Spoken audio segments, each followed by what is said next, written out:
Hockeytown celebrated 3 championships in 7 years, and rarely has someone so tough played so pivotal a part. McCarty draws. McCarty in. McCarty scores!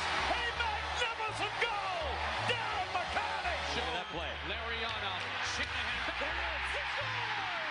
The Red Wings have defeated Colorado.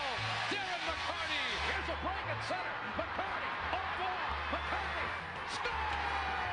Darren McCarty! Here's Volpe and McCarty in. McCarty scores! I love you, but you're a mess. I am a mess. I'm a work in progress, I guess you could say.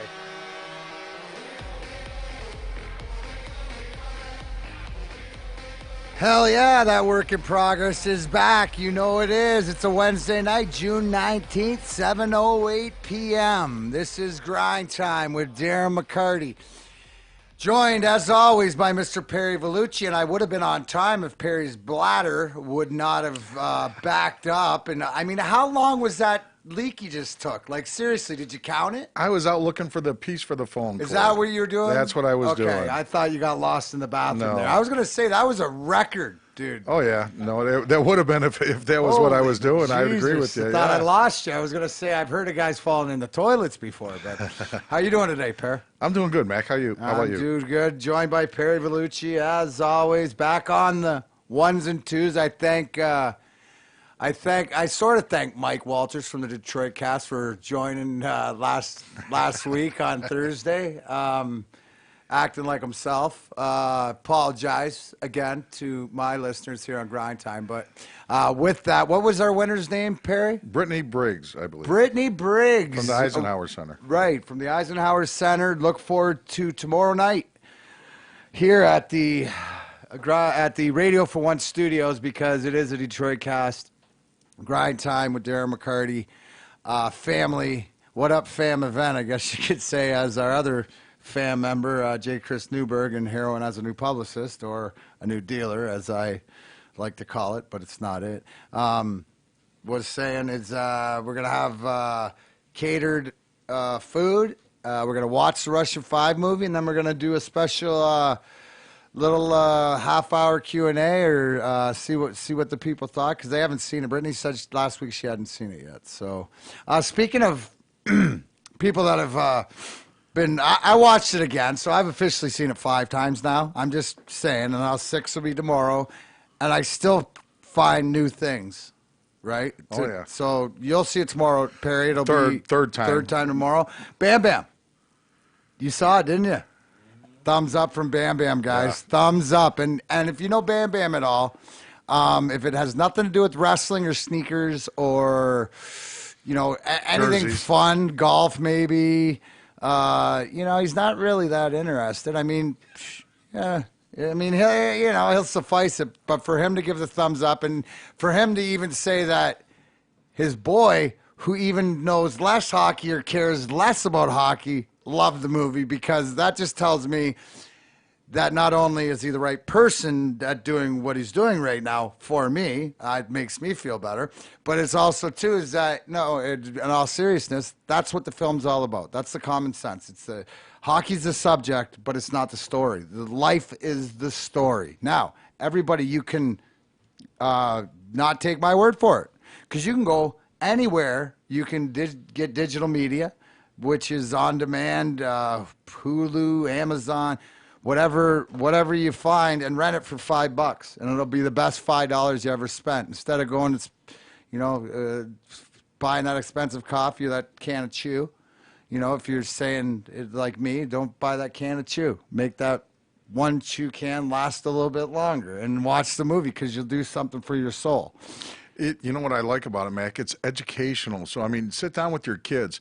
Get your 20-year-old kids that weren't around to see it and know at that time, but sit with there and watch that movie. And there's so much history, not just about hockey, but just the country at the time. And here's the everything. thing, and if you're skeptical, or if you're not, watch it by yourself. Watch it with somebody who lived through that. If you don't fully understand, that's the greatest thing to this day, Perry, is that people come up there. So here's an example. Playing in the Meyer event with Angela Stanford that we won. Me, Dan Pohl, Pat Peak, Greg Steffen. and Angela Stanford, 6-time Solheim Cupper. I mentioned that.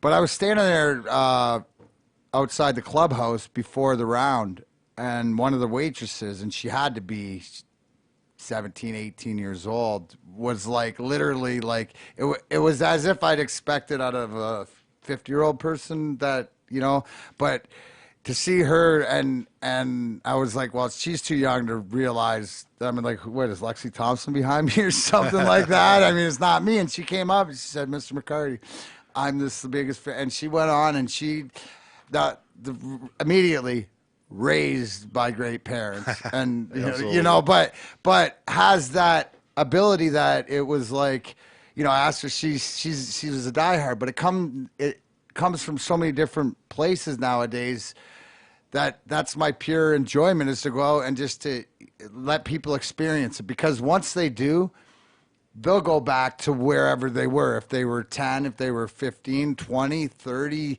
it's something to share. And it's also got a huge purpose. And if you don't know anything about me, Darren McCarty, or anything I talk about here at Grind Time with Darren McCarty, what you do know is I have a firm belief in faith and about following your path, but also trusting that, the path will be open to you, or the direction you're supposed to go. And sometimes you fall down, you got to get back up, as I always preach on here. But it doesn't matter, because it's all a learning process. You make mistakes, you learn from it. You have some losses, you learn from it. Everything, it makes you better. Because how many times have I said it, Perry? If we don't lose in '95, I don't think I win 4. We might win a couple, but we don't learn the lesson along the way. With the Russian 5, there's the lesson to be learned there. And there's also the lesson to remind yourself, because we've gone through, when you go through like a lapse for the last 10 years, not because we haven't won cups, but just because even when we weren't winning cups, and even when we lost in the first round to LA or Edmonton, you still had a team that could win. You lost in the first round, but you had a team that could win the cup, right? You haven't had a team here that you say that their high point is making the playoffs. I don't care what you say. As a fan, I'm going to cheer, but they're not on the top of my list. It's not the number one to my excitement level where it's must-see TV. Now, that's where it changed. And that's what we're going to be talking about. And when Shawnee B gets here and we get into the draft talk and the hockey talk, that's what it is. It's what part of this draft is. This would be, to me, it's one of those stamps, one of those pivotal pillar moments is this draft, and not because of who it is, but how it's built. So Stevie Eisman, if anybody had to hear him talk about the draft, is when you hear somebody this draft is more heavy of second and third rounders, fourth rounders, which means role players. That's what everybody at home. If you hear, I was a second rounder, so from that, it's your role guys, and you're not going to get the gems like you're going to get the Datsuks or the Holmstroms or guys late in the draft. Now you're going to get those top guys, but all the top guys everybody's seen. It's just who falls to you there. It's the second, third, fourth rounders, especially in hockey, especially these days, are so much more apparent. And you're going to get a feel. I want everybody to understand it. You're going to get a feel of the direction Stevie's going to go. Is he going to solidify the D first? Is he going to go for size? Is he going to go for speed? Is he going to look for talent? Because I'm interested, because although I won't know, but I can speculate on the path that he's trying to go. Now, the one thing is that he's going to hold his cards tight to his vest, but everybody on his inner circle and everybody behind the scenes that needs to know will know exactly what the plan is. And to me, that's all you want to have if you're going to spend money and you're going to give your blood, sweat, and tears and late nights and sacrifice hours of sleep with little kids and having to work at 6 a.m. Well, you know what? You better have something given back to you. And that's the culture, the effort, the direction, and it's in the right hands. So that it all ties, back to what I was saying, it all ties in. It's the movie's out at the right time, right? Stevie It's the Well, perfect storm is coming. We know it. I'm telling you out there, you don't have to be in Michigan. You don't have to be in Detroit. You can be anywhere in the world. Or I've been watching a lot of that unidentified UFO stuff, dude. I got to call this Lou, dude. I mean, this guy, I'm watching his history. It's unbelievable, man. And you heard about that, right? Yeah, I did. They let the sightings go. And I mean, of course there is. Tic Tacs flying all over and stuff. Unbelievable, Joe. So, Matt, I just go back to the Russian Five real quick. So, what you're saying is when people watch it and they see how that team was being built and how it was structured and how it came along, you think that'll bring enthusiasm to the people that have watched that movie and get that they're going to be more interested to see how Stevie does it too and be a part of it? Well, I think that could be more of an understanding of what you need, and it doesn't have to not nationalities, but styles of players and different leaderships, and how I think what you really understand by seeing the movie is not the hockey part of it, because that's it's how everything, the relationships in the locker room, behind the scenes, how they are intertwined in different ways, no matter where you were from and stuff. And the reason that we won is because we through thick and thin, highs and lows, stuck with each other, pulled the rope, as they say. Used to say, everybody ropes, everybody rides. You know, like and nobody, no matter how much you could hang on, if you're Bob Rouse that has the biggest hand grip strength ever, I think he almost broke the machine up at training camp, right? To somebody else, it doesn't matter. You meant as much, and it's with the relationships, and you realize that because the highest of highs and winning to the lowest of lows, and almost losing a brother to 22 years later, and as I've said, to have him sing the song and put him in his happy place when he watches the movie. What else do you want? So I think it's more of an understanding of moving forward, is because I think the secret to success in anything is the people, right? And they got to believe. If you believe for one common goal, that's when you can accomplish some things. And more times than not, you're not going to succeed, but it's what you learned along the way is the most valuable part. It's last Monday was 30 years ago for the Red Wings, the 1989 draft. Do you remember all those guys that were drafted that year? Is that Primo's year? No, Mike Sillinger went first. Silly went first. Yes, we got to give him a call, dude. I'll get into that suitcase. Then there was a guy that we took, Sergei Fedorov. He was fourth round. Who was second? Go through the draft because I want to know. I'm trying to pull Mike that Sillinger, here's a story about Mike Sillinger.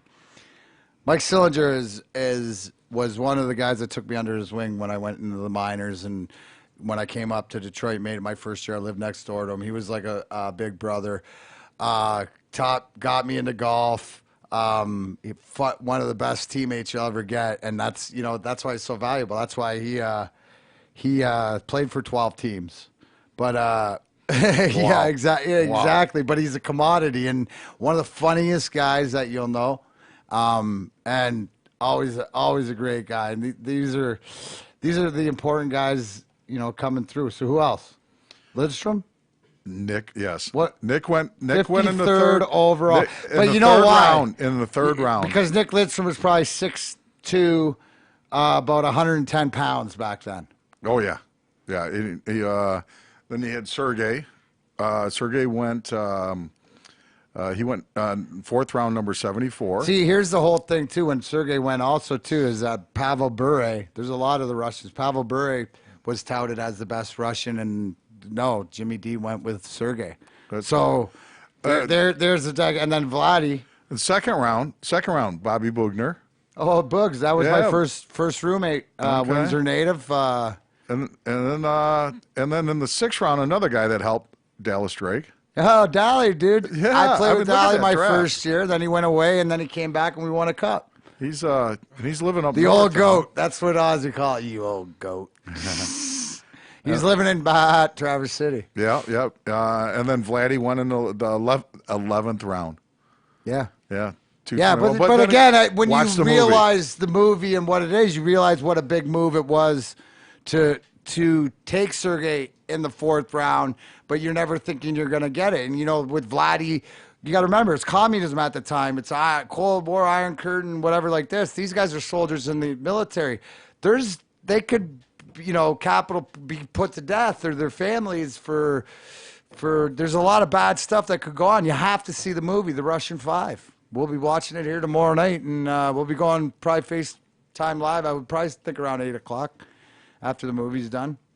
Yeah. No, it's going to be really good. Yeah. Oh, so Perry, eventful weekend, bro. Oh my gosh. Yeah. What? So as everybody knows here, Perry is not only the co-host of Grind Time. Whatever you want to call. Whatever you want to call me. I don't care. Whatever you want to call me. I wore him out, Bam Bam. No, the co-host of this show. He also will provide safety to and fro any event you might want to have libations or stuff like that. In other words, he's a driver for Rockstar's Limousine. There's your plug, Reitz. Yeah, you know the phone number? No, I don't. Okay. No. 1-800-ROCKSTARS. Rockstar. Don't forget that with a Z. Rockstars.com. Rockstar's Limousine. It's in Brighton? Plymouth. Plymouth. Yeah, all Rockstar's over. Yeah, Limousine. we're all over. They're all over. Check them out. You might get Perry. You can request Perry. Perry, you actually. Oh yeah. You've actually become a fan favorite in the chauffeur, and not only because of your demeanor, and if everybody doesn't know, Perry is the guy with the smile that the ladies love. All the ladies love McCool. All the ladies, not just one. All of them. Anyways, but you also because. You have actually been driving for 3 months now? 2 months? Yeah, almost 2 months. 2 months? Yeah. What happened Saturday? I think, was it Saturday, Thursday? I don't even remember. But yeah, coming back from the Seeger concert, I had 2 couples from Saline. And as soon as we got on the 75 heading back, saw 2 cars coming northbound the other way and get tangled up, and then came to the median, hit the median, dirt kicking up, hit the guardrail, flipped, the one flipped, and just boom right into the side of us. I mean, how fast did this all happen? Oh, in a blink of an eye. I mean, literally, I can see now how you can. Yeah, it flashes so fast. So what would like? So we were lucky. Was there a moment there that you were like, "This might be it," or no? Oh, it just happened so fast. Literally, Mac, it's like when you know you're going to get checked. Yeah, you got to get some boards. You just you know what's going to happen. Where did the car hit? It hit us on the side, completely on the side. Driver's side? The driver's side between the 2 wheels, which is where 3 of the people were sitting. Hit them from behind. They didn't see it. The other person saw it at the last second. I saw it the whole time. It dented in my door. It didn't even move us. This car is built so strong, it's unreal. It looked like just scratches, no dents.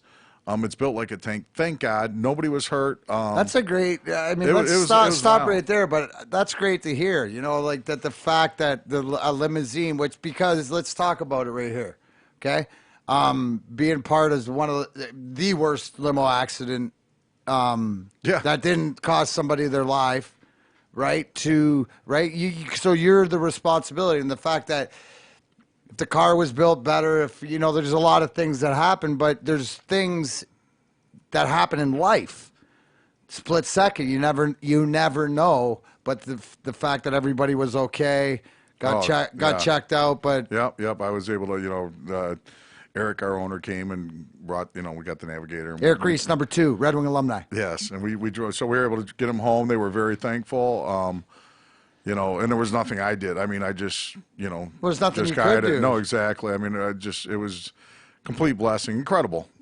So that was the other night. Then I've got FaceTime my son and daughter-in-law. They're over in Italy. What are they doing over there? Just a vacation they planned a year ago. They planned to Italy and Croatia. Good. They didn't go to the Dominican. We didn't have to No, change thank God, plans. no. So what were they doing over there? Just vacation, and they did a gender reveal for they're expecting their first child in November, and the Vellucci name's going to be carrying on. So Bambino. Yeah. So I mean, that's where you just bless yourself. You go, God, thank God.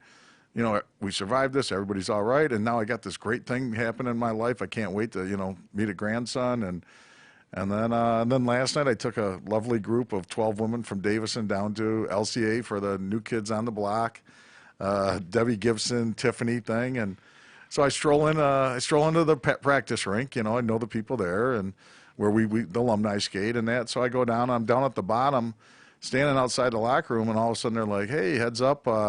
Some scooters are going to be coming by." Really? And I'm like, okay, this, I'm thinking this is probably New Kids on the Block. And sure enough, here they come. So I pull my video out, and this is what we got. See, look at you before you play this, because this is Perry's all proud. And he showed me this, and we put it in the garage time. No, but Perry, no, in all seriousness, you always think I'm busting balls, but I'm not busting balls, because I'm saying the fact that now, because it's sort of learned in the last year that we have to be that you have to be that person. I got to get better at it, but to catch moments like this, because I'll let you see this now. Who's it now? Okay, play it, Av. Yeah, so this is the New Kids on the Block. They're on scooters getting ready to go out. So if you can't see this, the New Kids on the Block take scooters out, and they're coming down the hallway. Great white unis they still have from the 90s. Here comes Donnie Wahlberg, jacked up. Jesus, Donnie. How's it going, man? Hey, is AJ back there? Who? AJ. AJ who? Amy's, Oh, yeah. I just texted him. Is he? Does he play here with you guys? Yeah, he coaches here. Oh, I know he trains. I didn't know he trains here. Yeah, he's in the audience. That's what I know. I just texted him because I'm like, I think they're coming back after the show. Oh, that's cool. Good. I thought you were talking about AJ from the Backstreet Boys. I said, Oh, no, yeah, the wrong band. That's all right.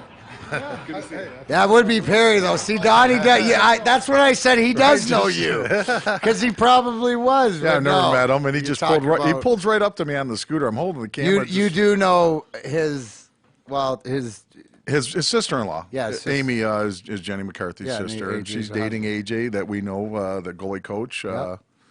So yeah, it was. No, it's funny, Perry, how things happen. But obviously, that's cool to be able to see that everybody else in the world, even Donnie Wahlberg, knows that you almost parried it.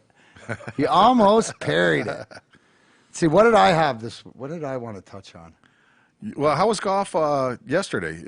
Yesterday played at Wingate, which is the home of Sergei Samsonov, who's a great golfer. For the Red Wing sponsors, Olympia Entertainment, for the suite holders and stuff, was a great time, great day. Man, if you don't hit it in the right spots on that course, like on the putting greens, like you're just so defensive putting all day. Like I asked Sergey, I said, how long did it take you to realize, where you hit it is bad? Sometimes he said like 2-3 years. And this is like a, low handicap guy saying that. So it was fun. I was going to say, I was below average. Were you? Okay. I was below. Did you roll the ball well at all? I did, and then I started messing around. I went from Speed to Ricky to, hey, by the way, out there, guys, let me tell you, this is the way to play golf. You pick a golfer, you try to hit a shot. If it's a good shot, you pick the right golfer. If it's a bad shot, you pick the wrong golfer. It's not your fault. Sometimes I had to inform Perry this. Bam. You might have to pick a girl because they're better than you are anyways. Oh, yeah. So Bam, when you golf with him, he takes different swings. I'm like, what the hell I'm trying Ricky Fowler today. And I'm going, well, get rid of Ricky. Yeah. Is that like trying out new sticks? I mean, it's just like, because, Perry, you want to know why? Because until I start practicing, I'm not serious. Until the weather starts getting nice, I'm not serious. You know the way that I work. Yes, absolutely. So I'll take a little bit of different things. What I really need to do is I need somebody to email me at dmac@darrenmccarty.com to let me know who golfing wise out there, because I'm looking for somebody to work with, and I'm looking for to put into. I have a few-year plan I want to work on, but I'm tired of doing the same stuff, and I want to at least I think I know enough about the golf swing now to be able to implement it. I'm one of those people that if you show me, I copy it. You're watching YouTube or something, and you're going out and trying to hit like Spieth, like me in the backyard trying to shoot like Jordan.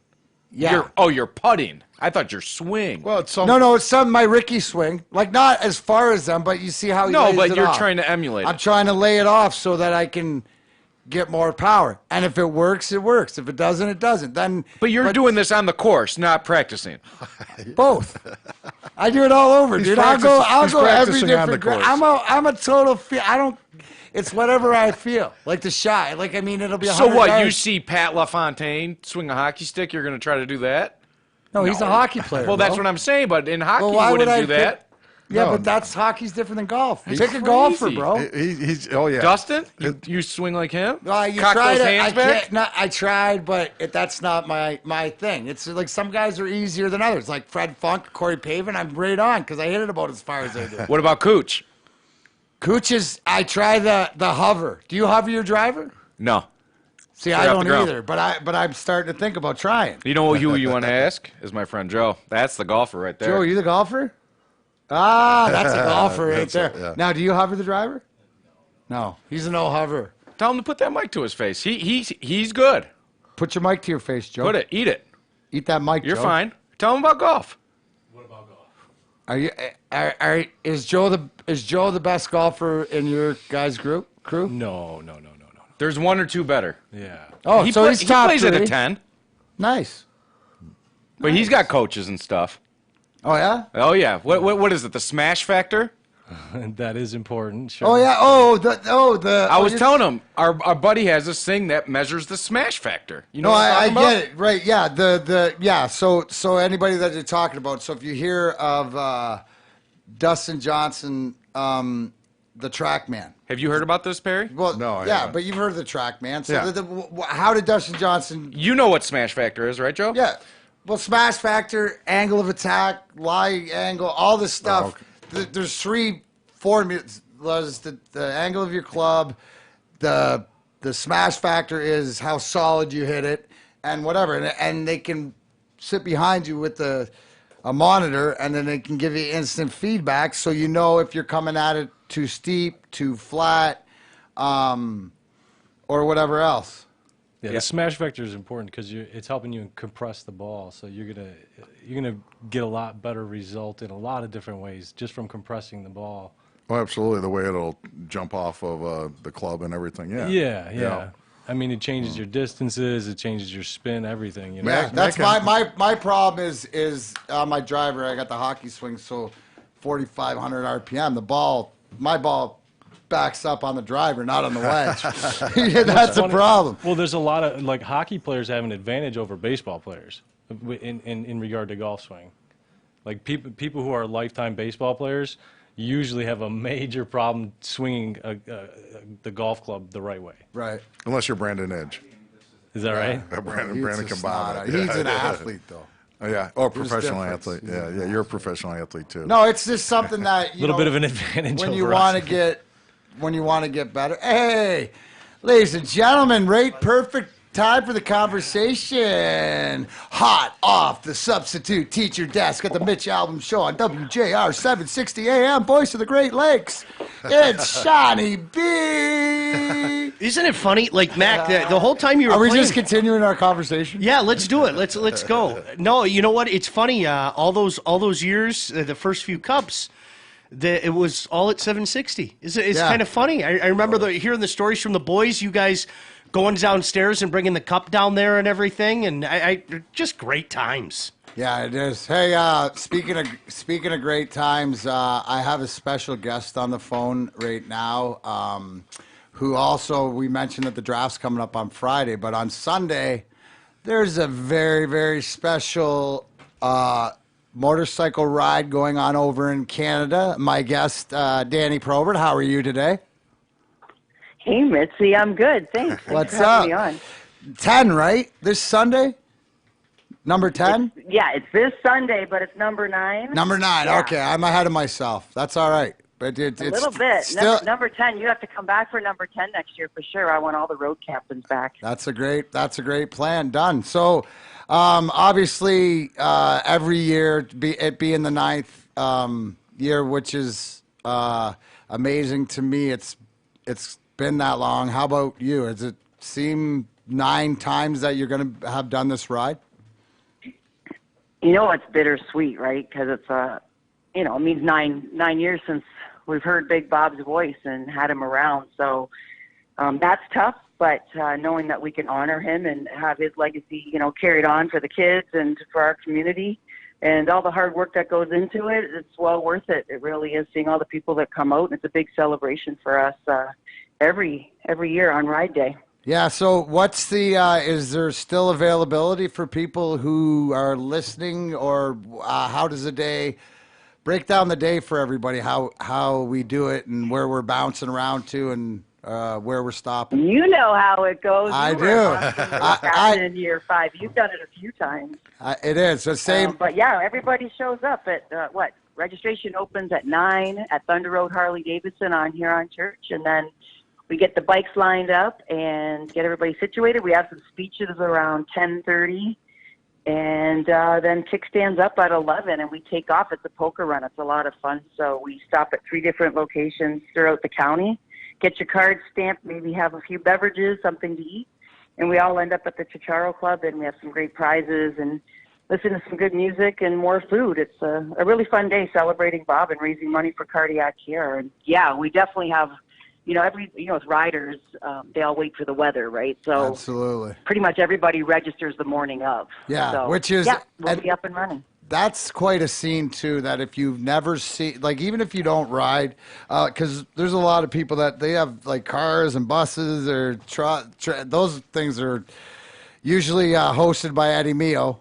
and usually a lot of fun in there, but it's just a great event. But to see all the people show up and all the bikes lined up, I know Big Bob, he's the one. See, Proby's the one that got me into Harleys, and Danny will remember. I love that. Danny will remember him, Bob, and I.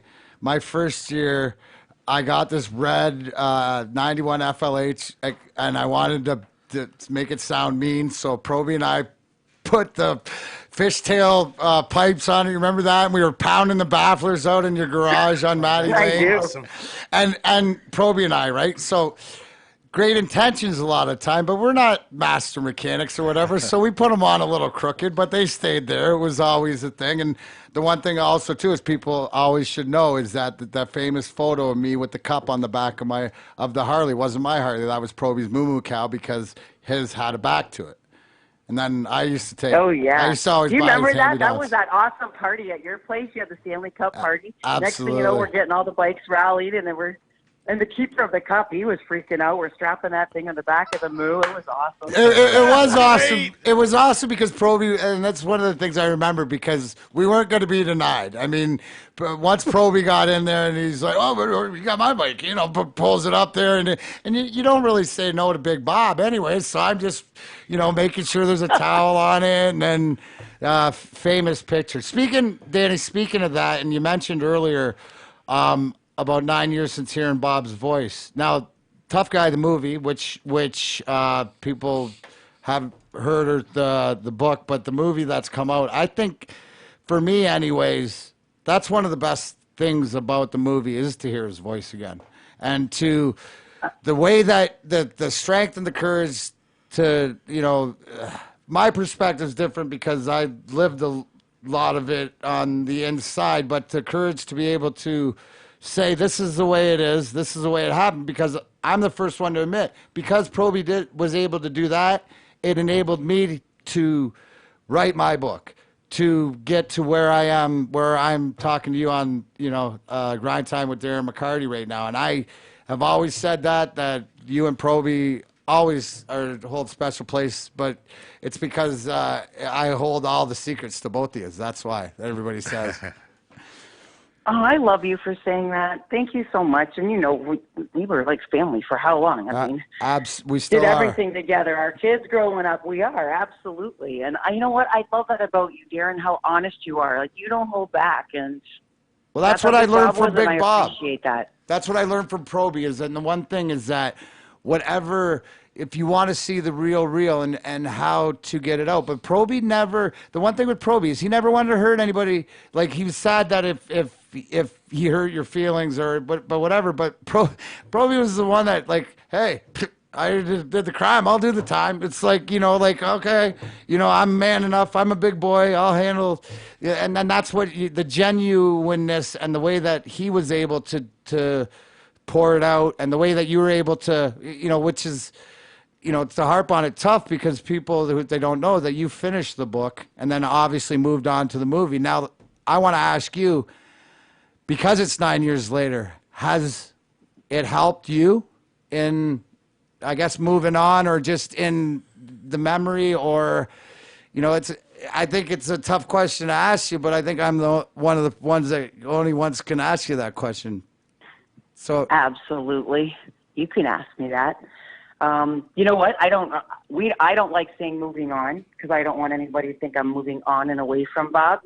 I'll move forward, and yes, and doing the Tough Guy documentaries helped me move forward in a few areas. Well, going on the boat scene and going out onto Lake St. Clair from where he died on that dock and like leaving that area.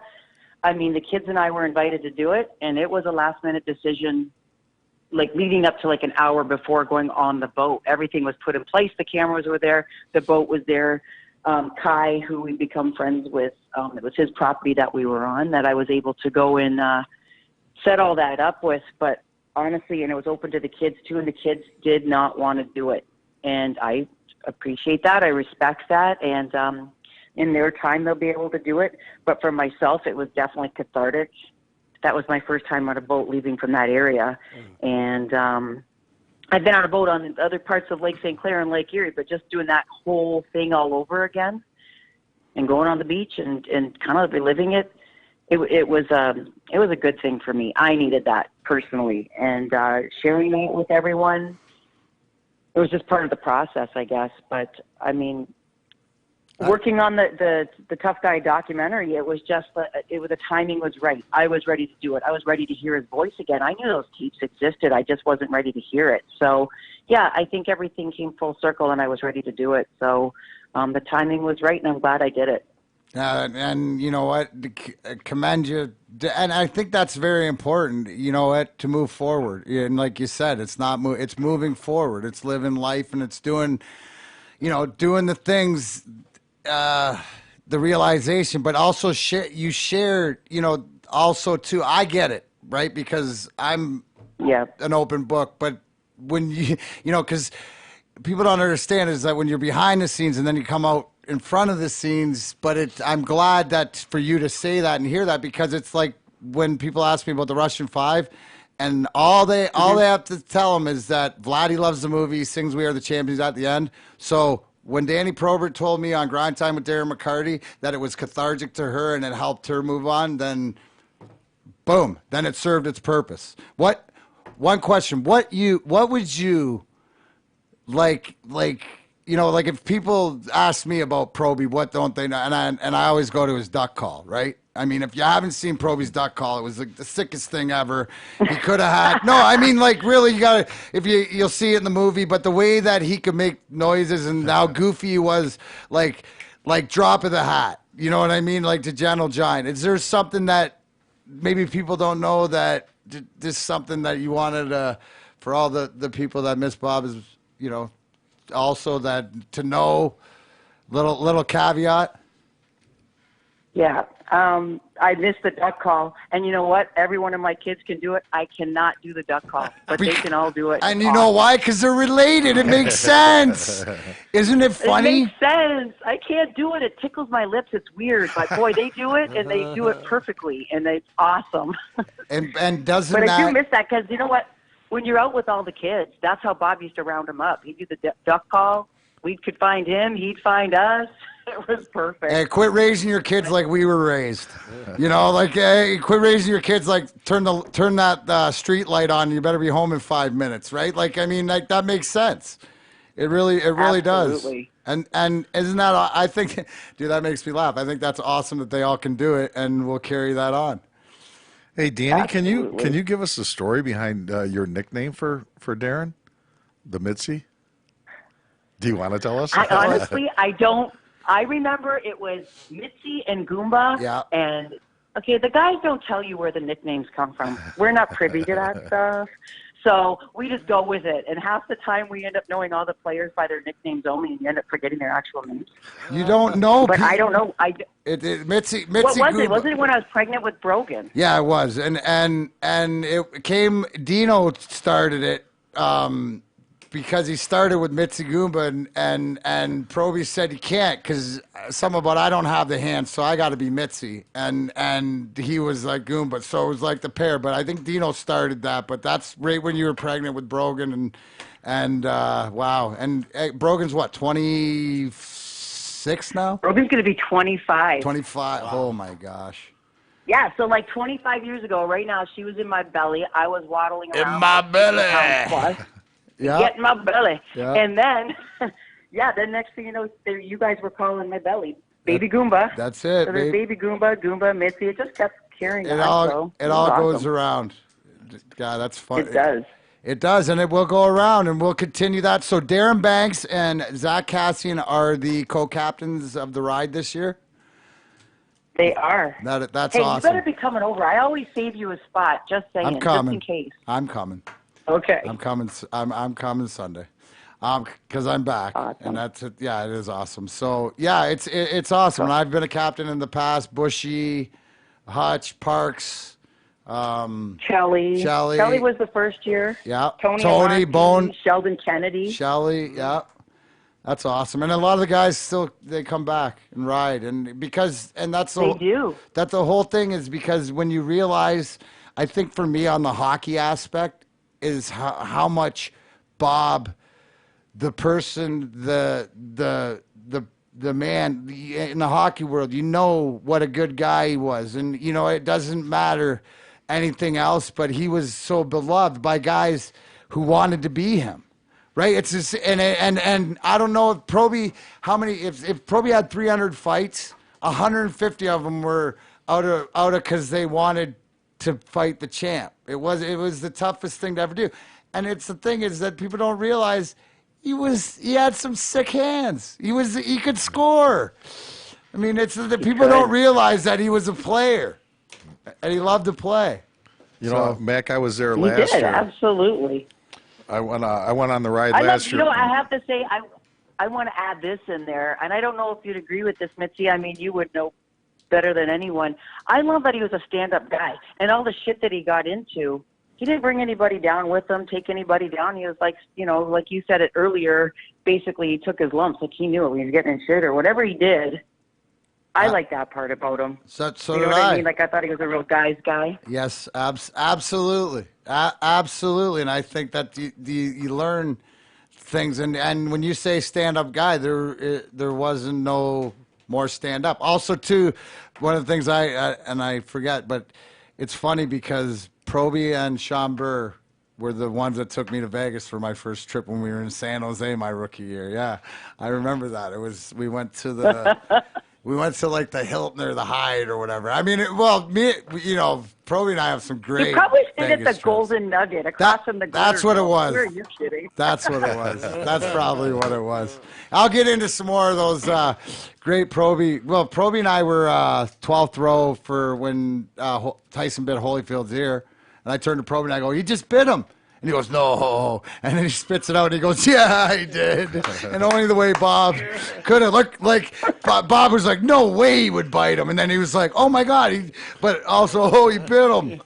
You believe he bit him, Mitzi? So, well, I look forward I look forward to catching up this weekend, dear. And let everybody know the 9th annual Bob Probert ride leaves from Thunder Road, Harley Davidson, which is on Huron Church, which is about 5 minutes over the bridge. You can't take your motorcycle through the tunnel anyways, so make sure you get over the bridge. It's going to be a good day. And Meltdown's going to have a crew. Meltdown's got a whole crew coming over. There's another crew leaving with about 30, 50 bikes from Bloomfield Hills. Yes. Check it out on Facebook. It's pretty cool. Yeah, look, what are the tags? Where can people check it out? Website or we have a ProbertRide.com website, and we also have we're on Facebook. That's where all the up-to-date stuff is. We're going to be doing all the prizing tomorrow, so we'll do a live feed on that, what we're pulling out for all our auction and raffle prizes and stuff. But that's Probert Ride on Facebook? Facebook is the best. Okay, cool. Yep, Bob Probert Ride. All right, darling, I love you, and awesome. Hope everything's well, and we'll look forward to catching up Sunday. Love you too, Mitzi. I'll talk to you soon. Bye, Dee. Okay, bye-bye. Danny Probert, ladies and gentlemen. The great Danny Probert. I can't say enough good things about that lady. Last year when I went, Meltdown and Scott Parker were the captains. Oh, yeah. And I rode on the party bus, and so I videotaped everybody pulling out. It was a solid 15 minutes of watching bikes pull out. One of the coolest things I've ever seen. I'm usually at the front. Of course, yeah. Because I know people. You bring up such a good point, though. Like, honestly, I wonder if he didn't do what he did, does Nyland do what he did? Do you do what you did? You know what I mean? Right. He was so brave, and he just said, "Here it all is. This is me." No, you really wonder if like guys anything else led the way. I mean, I'm forthcoming as much as possible, and I think it's important, at least for me, is because it's not about me. It's about the process and about trying to be a better person, a better father, better husband, better friend, stuff like that. But it's a work in progress. But you know what, Proby, the thing is that what I really learned, not only from my wife Cheryl, but also is the honesty part, and being honest and not caring, and truly, if anybody incorporated what you think about me is none of my business. It was Proby, good, bad, or indifferent. Now there's needs balance to be made there. I mean, there's no question, but I always say that Proby showed me where the line was, and I was lucky enough to not fall over it each time, and able to, till now, I don't really consider myself even seeing the edge. So, but I will say, and it's through courage of other people. So sometimes you take motivation in the strengths that other people can do it, so you can do it too. That's the whole thing. When you see it accomplished, I get it when no one's never done it, right? But when somebody's done it and when somebody's accomplished it, no matter what, and you see in this world, people accomplish great things, at this and the disability. You look at Marty Sheedy, Project Scissorgate, good buddy, yeah, right? Who's born legs backwards, all the different problems that he's had, and he's risen above it, so, and making the best of it and helping people out. So that's, to me, that's what it is. That was so cool, just listening to you and Danny talk, and just to see the relationship that you guys had.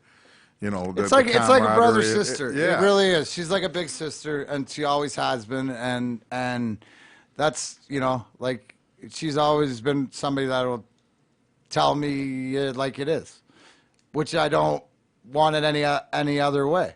So it's one of those things. It's something that you cherish. So. That's what makes a relationship strong. You could just hear it between the two of you, and then just listen. There's a lot of history, and there's a lot of pain, and there's a lot of understanding, and there's a lot of me. I know for a fact that Danny sees a lot that's always been. I'm Baby Bob. You know what I mean? But I'm trying to, now on a path to, make him proud too, using all the tools that he gave me to, it's like survive, so, and make it good and good for everybody. So to me, it's all about how are you, like, and doing that movie was for her solace, then God bless. Yeah. And for the kids, then really everything else is noise. Yeah. So good point. That's all right. Let's thank you, Danny. Remember Probert Ride 9th Annual this Sunday. Hey, any of you guys golf? Yeah, I think. Have you been out golfing? A little bit. Where's those glasses? I don't know what you did with them, but here. Oh, right here. Oh, right here. Put them right there. Hold on one sec, just because golf. Now, Sean, you're over in the Livonia area and stuff, Northville right? now, yep. Northville, so this is sort of like in your wheelhouse. But have you ever heard of Cattails? Yes, absolutely. Yeah, Cattails Golf Club, 18-hole championship track in South Lyon, former home of the LPGA Futures Tour, Michigan Amateur Qualifier, and more. Two very unique nines, one unique golfing experience. Wetlands featured on the front. Perry lost like 6 more balls last week there. They're there. Hardwoods and native forests on the back. Range, multiple practice areas, and full bar and menu at the clubhouse. come on out to the course at the Grind Time Family Plays. Check out our Facebook page for an exclusive offer to Grind Time fans that will get you 18 holes and a cart for $25 during the week. Is that a good deal, Golfer Joe? Such a deal. Even Golfer Joe, Yeah. 10 handicap bomber, smash factor extraordinaire. So check out Cattails. Thank you guys over there. We love you, and we will see you soon. Have some balls ready. Perry needs them. Yes. Friday. Love it. Friday. What do you see? So Wings pick 6. We're going to talk NHL draft here with Sean Belegian.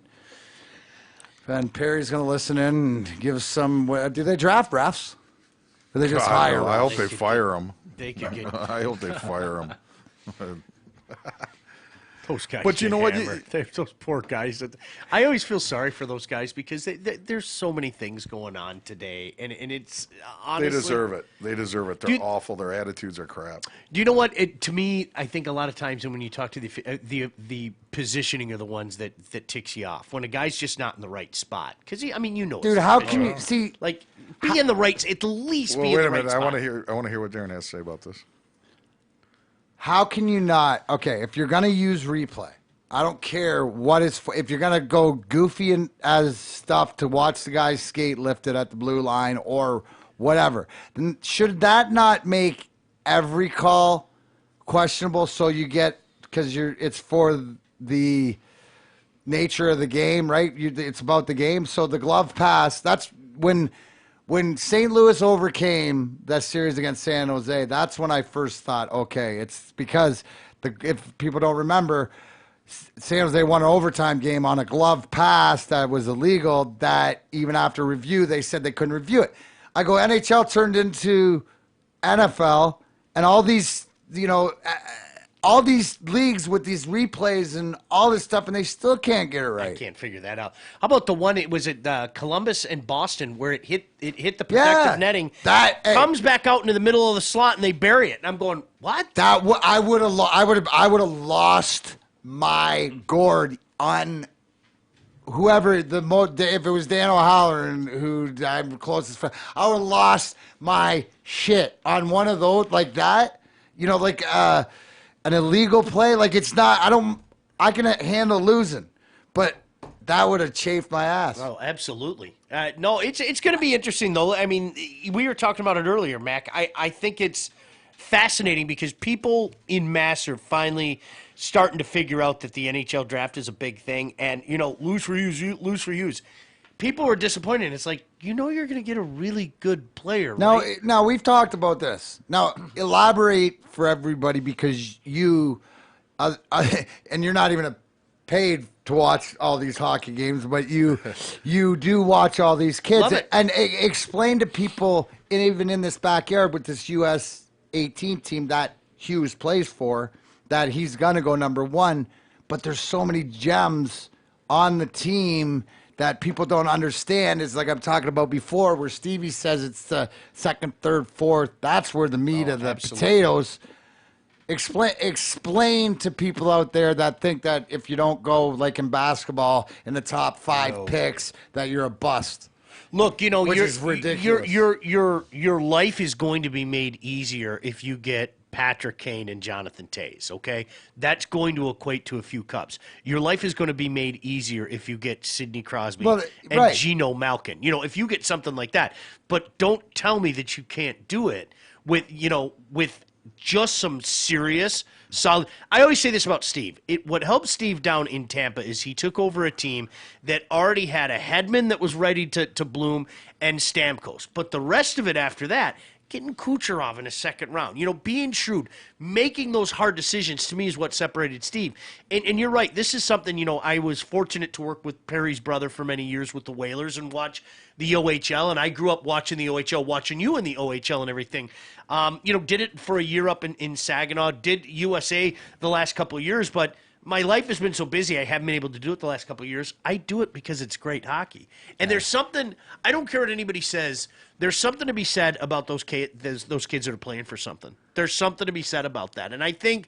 And what you mean by that, playing for something, is playing for their dream of playing Absolutely. NHL. There's- Like all these kids are dying because they're still these guys are playing with their own players that they've created on the games, or playing with, that's what I always got is that when I went to Grand Rapids and the kids would call me old Gray Bush. Yeah, we used to play with you on the PlayStation and your guy was good. And I got to give it, other than my first year.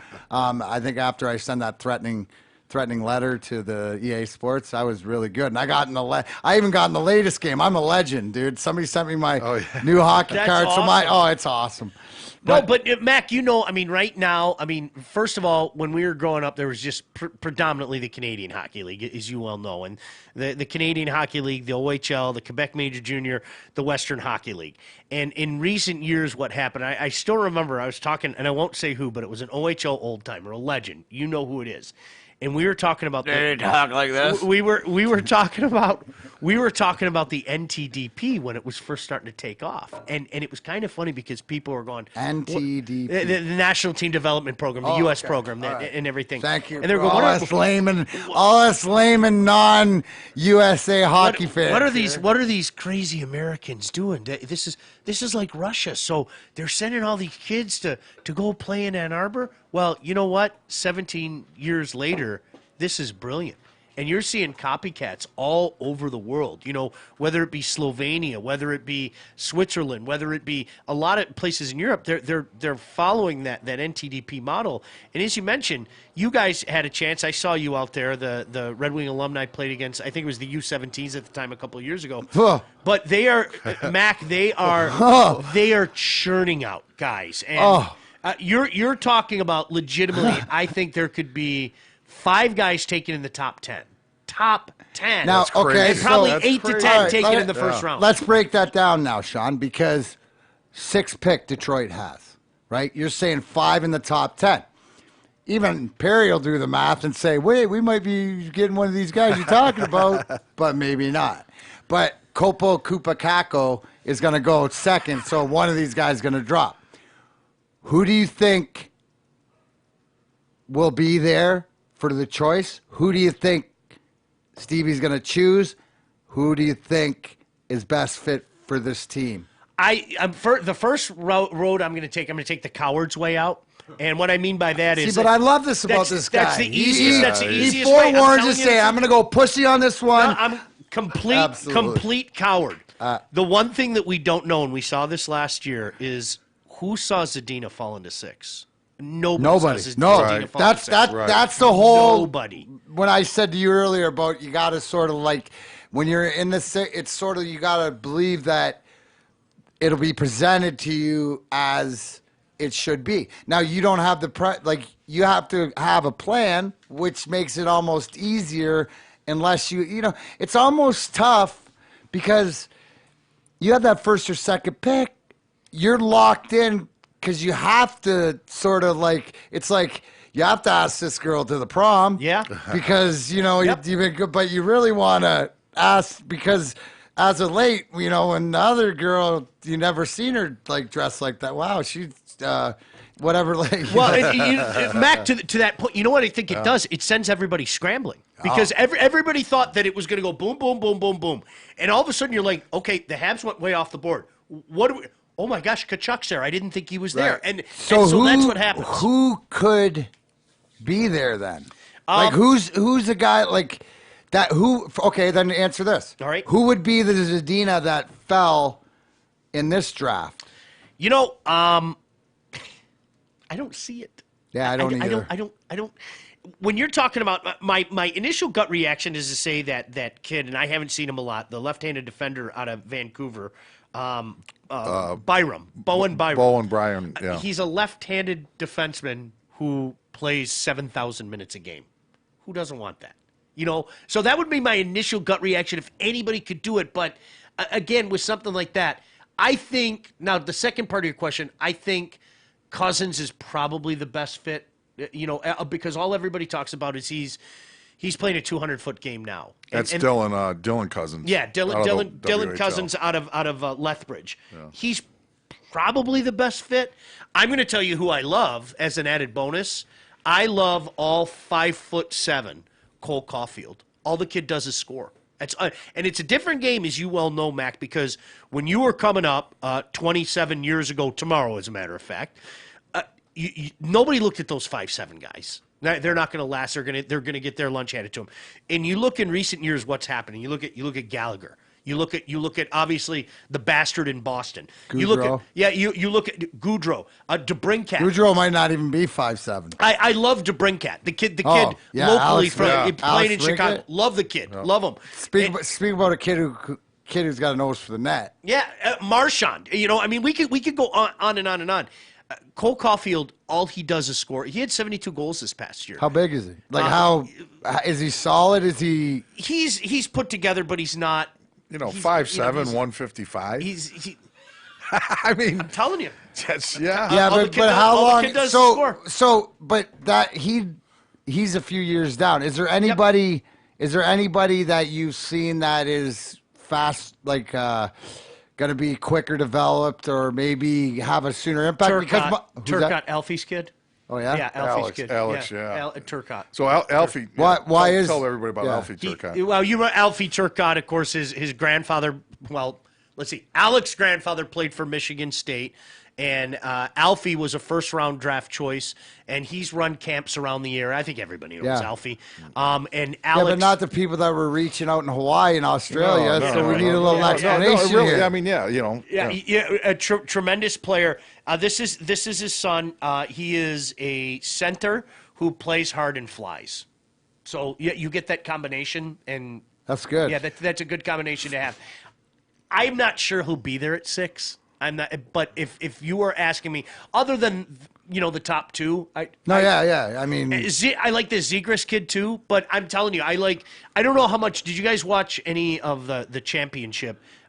Cole Caulfield broke every U.S. record there was for goal scoring. Yeah, wasn't it Keane that had the record? Yeah, and when you're talking again, now remember, he's playing against the big boys, the best there is out there. And this kid just scored, and I saw that for his 2 years out in Plymouth. So what is he projected right now? Right now, let me see where they have him. They have him in this list. They have him going to 9 to the Ducks. They have him. So he's a kid that's probably going to go top 10. Yeah. Somebody's going to take a shot I've even heard the Wings possibly might. My thing is, Sean, so all these guys. Now because of pure goal, who's he remind you? Like scoring, like I'm trying to get a comparable. Because you can't give me Johnny Gaudreau and give me Brad Marchand in the same sentence. Because that's not a comparable. If you say a combination. Well, you know what? I mean, Marchand put up 100 points. I think he's more of a goal scorer than Marchand is. Right. I think he's more of a goal scorer than I'm not sure. Like right hand or left? Right hand. And I'm telling you, the kid is. Right. No. Solid. Listen, people got to understand this out there. When Shawnee B lays down the fact that this kid's a pure goal scorer, you know how many guys he's seen shoot pucks at nets in his life for real? Yeah. Like, guys, take it. This guy goes and watches amateur hockey for fun. I love it. For fun. Not because he's got a kid. No. Not because he's got a nephew. No. Stepson. No, because Perry might be reffing and he wants to see some little kid ankle chop him. I don't know. You know what? It started, Mac, I think I told you my grandfather lived in Stony Point when I was a kid. Some of my best memories was my grandfather, taking me from Stony Point to go watch the Spitfires play. Those are some of my best memories. Bro, I remember it was Jungle Jim Revenberg and Paul Maurice and Adam Graves and all those guys back in the late 80s. Peter DeBoer. Oh, yeah. Peter DeBoer. Yeah. All those guys I grew up in Windsor Arena. Yeah, loved that. Loved it. Loved the all old barn, those old the old barn. barns. Oh, phenomenal. My God. Yeah. But that's what's changed too, and you can't, but as look at here, Little Caesars is the game's changed like society's changed in practically every sport, right? But so it's not out of the question. Like to take that, what I'm saying is that it used to be up until how long ago, Sean? 5 years ago, maybe not even that we're even talking about guys 5'7". Think about a guy like that. Yep, you didn't think about the. DeBrincat is legitimate. I just want to know if he's durable. Yes. See, DeBrincat is a score. See, is he more of a DeBrincat where he's like I consider him offensive, but he's also good two-way. He is a motor guy who, and I think like a lot of those smaller guys, he has the chip on his shoulder because people have told him his whole life. Oh. Is he like DeHoogie was last year? Obviously, a little better. Even better. But I mean, the skating and all that. Better, yeah. Oh, no, even stronger skater. Absolutely, and I love Sean. Sean Doogie's 5'3", for goodness sake. I mean, it is amazing to watch him. Where did he play? He played for the development team. He went to the development. I think he's in Wisconsin. Yeah, I want to say Wisconsin. It is amazing to. The funniest thing is we had something called the You five. played against him. You'll appreciate this, Mac. We have the Five Nations tournament. I'm sure. Yeah, you know. yeah. We had a bunch of Finnish people there, and they were chanting his name. All these Finns, Doogie, like with the Finnish accents and everything. They just loved him. But I'm telling the kid, he is. Look up his numbers. I mean, it's just. I think I don't need to say it. Go look at his numbers. And again, you have to remember the thing that people forget about. Okay, is here's a guy that's playing against 19, 20-year-olds in the USHL. That's the beauty of the NTDP. These kids get their heads beat in that first year, okay? They come together and they start to hate losing because they get their heads kicked in so much. So by the time, this team was a little different. They were really good. But by the time they hit 17 years old, they're ready to go. So, that's what the thing that people don't forget.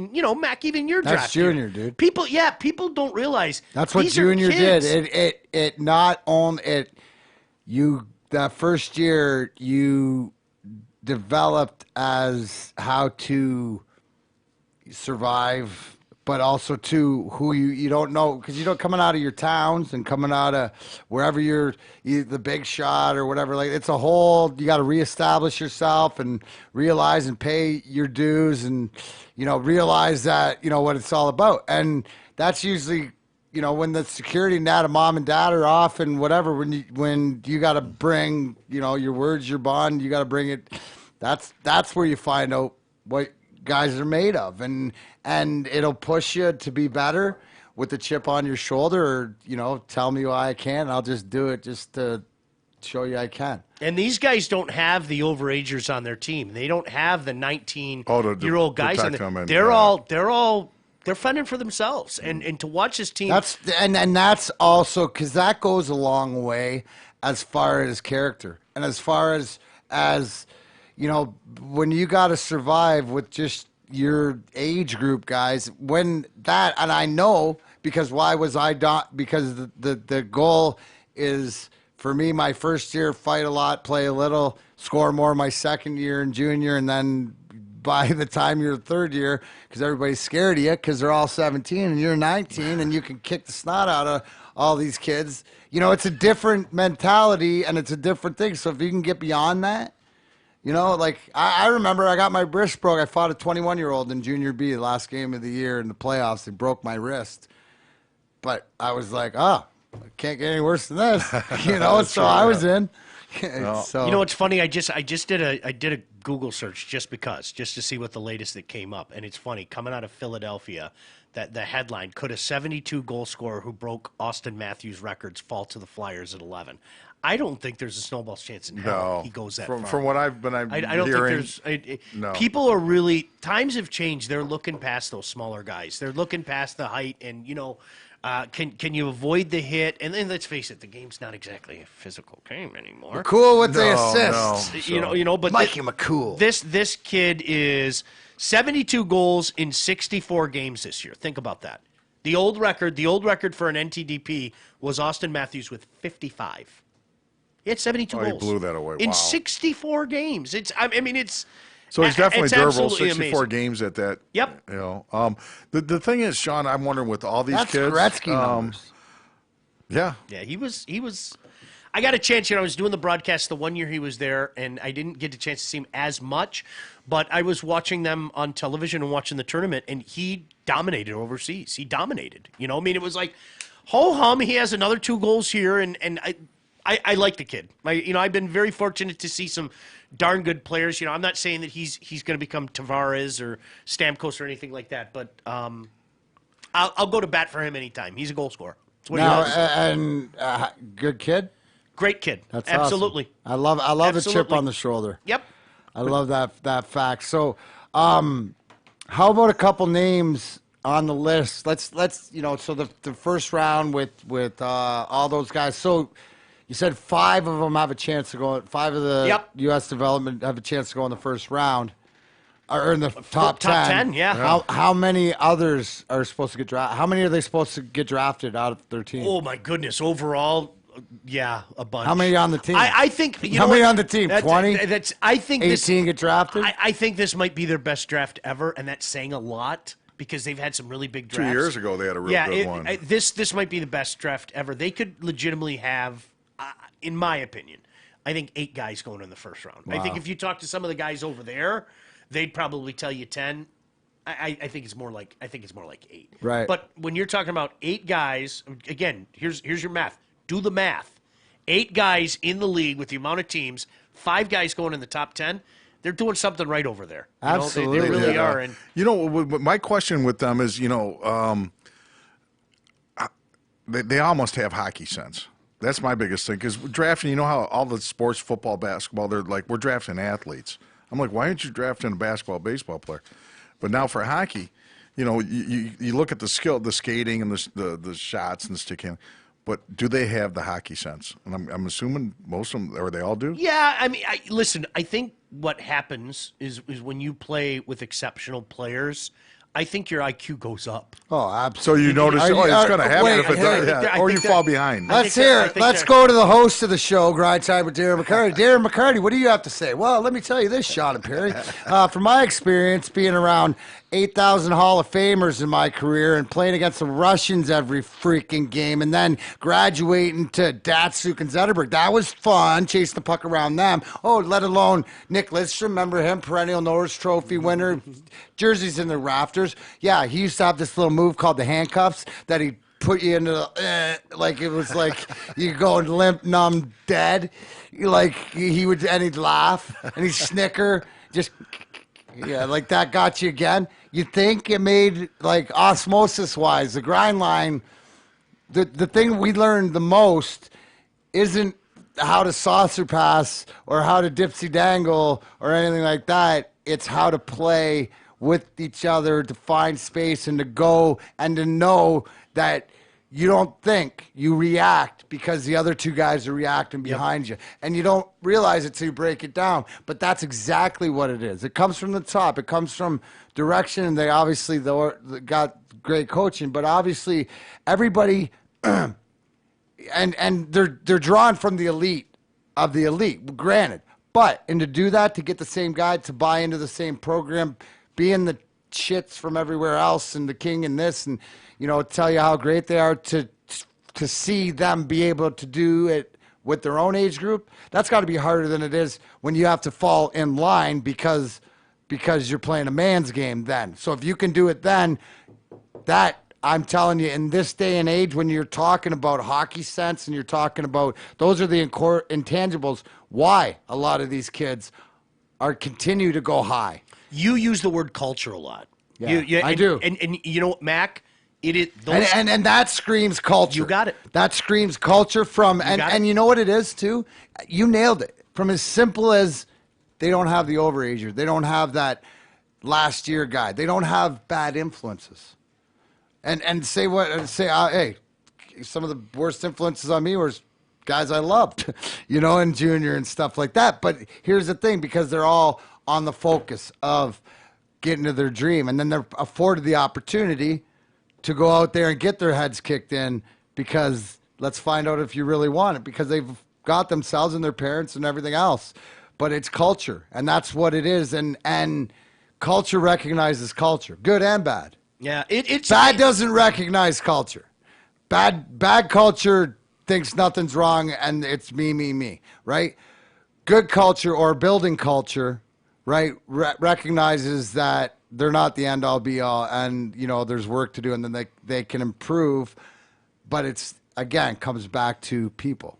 It's crazy because in junior you could get traded. You were lucky. You stayed in Belleville your whole time, but you could start in Belleville and then get traded to Plymouth and then be traded up to Owen Sound or anything. These kids come in at 16, the summer before the season starts. They're all together. They take their lumps together that first year, and then they start winning a heck of a lot of games. And Perry, to your point, they're all playing together, and you're talking about pretty much the best of the best. Now, there are some guys, believe it or not, there were a couple guys, you know how big the high school ranks are in Minnesota. There's one guy that just said, I want to go back and play. It's my dream. I want to go back and play for my high school team. And you're going to get some guys, Darren, you know this, that, Dale Hunter's going to say, no, we drafted this kid. We want him here. And they're going to find a way to make it happen. And there are some American kids that are going to go to the Western Hockey League, Quebec, whatever the case may be. But you're talking about the best of the best American players and guys that have probably played against each other for years, and then they're all put, in essence, under the same roof, and they come up together. It's really a fascinating dynamic. Here's the whole thing, is that it tells me that they realize, when they realize earlier than later, right, that they need each other to be successful, right? It's all of them, because the success of the whole bleeds into the success of them individually. And if they get that at such a young age, because culture is brought to them, because culture is instilled in them by, that's exactly what it is, then they have a chance to succeed. And you see that in filling roles, whether they come out as the goal scorer or not, but be able to play and be successful.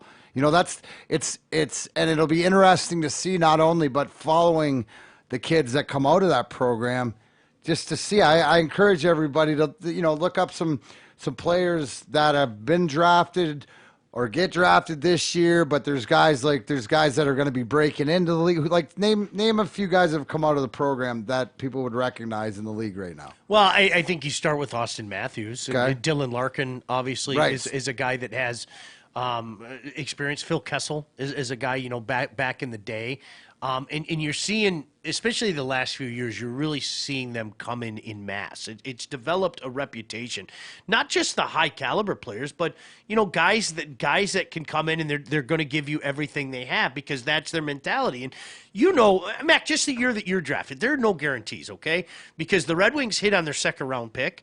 But how many people even remember who they took in the first round? And he was Curtis Bowen. You got it. He was a guy that you played against in the OHL. So there's no guarantees. That's what you always tell everybody. But I tell you what, you give yourself a pretty good chance when you're drafted around 6. There's a big difference drafted at 19 or 20 than there is at 6. That doesn't mean you can't hit the home run. Right, exactly. Well, that's the thing, because usually what is going to fall, and that's what Detroit had fallen into, picking late for so many years. Now, you got Cronwall out of it, and, some guys that will be that talent, but it's more important. It'll be interesting to see, because do you think that whoever's selected first will dictate direction, or do you think that do you think, like, obviously, what do you, if I'm thinking first pick, I'm obviously looking to see, they always say most talented or best talented, but I'm looking to see D-man. Who's the best possible D-man? You mentioned the kid, Byron Bowie, is that the kid? Bowen Byron. Yeah, that guy. There's no I'm other dyslexic when I speak. No, there's if really, you look at these names, there's really no other defender right, in the top 10. So then that takes that out, because I'm more interested in the second and third and what you're going to build and the guys who are going to percolate. Like I tell everybody, just wait till my boy Giovanni Smith.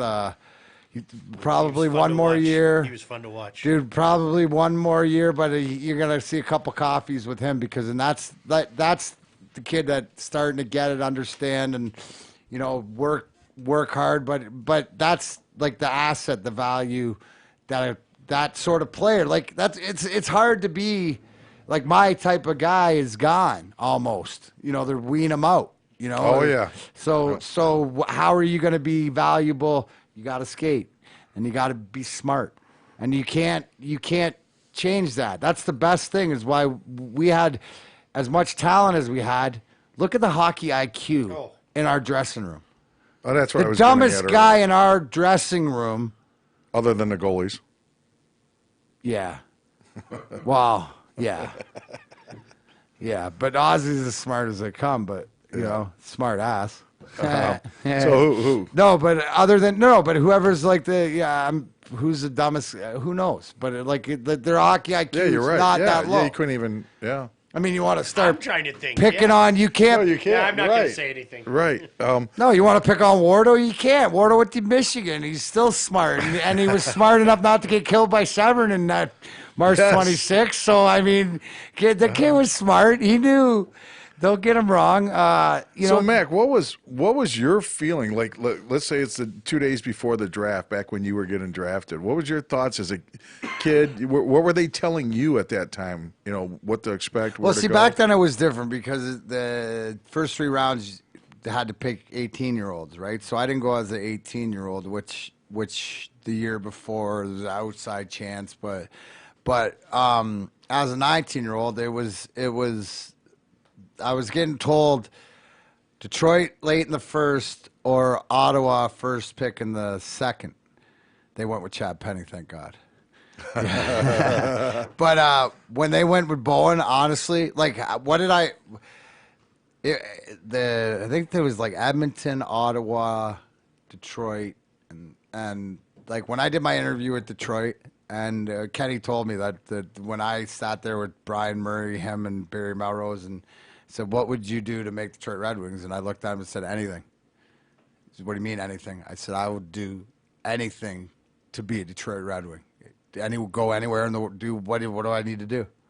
He said that was the kicker for that. So, but the whole thing is you got to understand, you want to go from my heart dropping when I didn't get picked at the end of the first by Detroit because they thought I would slide to the second. And then I thought I was going to go to Ottawa, and I was like, it was like the worst moment. Like, it would have been it would have been the way it was supposed to be, but I would have been pissed.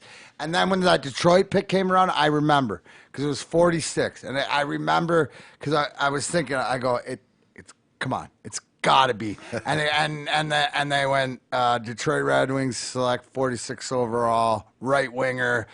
And then I was like, from the OHL, and I was like, "It's me." Yeah. Belleville, and then I was like, "Oh my God!" I just turned to my dad, and like, I didn't even hear it get out my name. I was like, "Oh my God!" Like, it was like that. I remember I didn't take my jersey off, and I was 19, and we were in Montreal, in Canada. That's a drinking age, so I wore my jersey all night, and we got shitty. That was at the Forum also. Yeah. Yeah. Were you sitting in the stands, or were you like in a like area? No, I was in the stands. That's awesome. Yeah. So you came walking down from the fabled stands at That's how they used it. Yeah, at the Forum. That's awesome. That is so cool. And that's where and it was just, I don't know. It was sort of like a blur. Other than it was like, can you believe it? And you know, everybody, family was all happy because it was close to home, and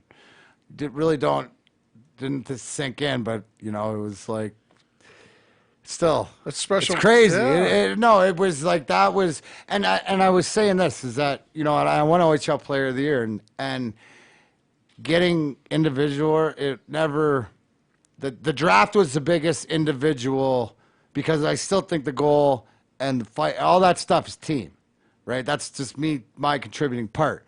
But to get drafted, and everything that went into it, from my family, from what they did, the driving my dad did, you know, all the different sacrifices, you know, to be made. So that's what you really think about on now. And then it is. And 27 years ago. Yeah, isn't that crazy?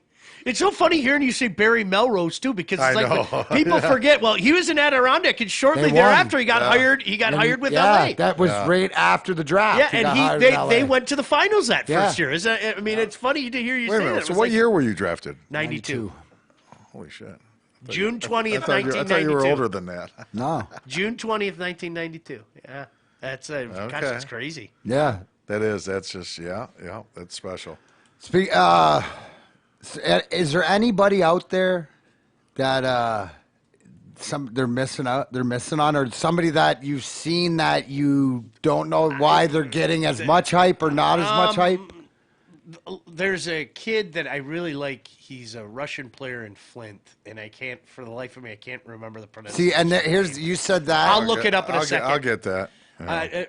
Nielsen? Perozadozi, some Perozadozi. So you think that because not Vladislav Kolayachkov. I'm going to see if he's on the. I thought it was with a P. I remember Now, do you watching him think and just because going, of "Ooh, that the- kid's good." Do you think because of the trouble Flint's had that hurts the kid? That's a great question.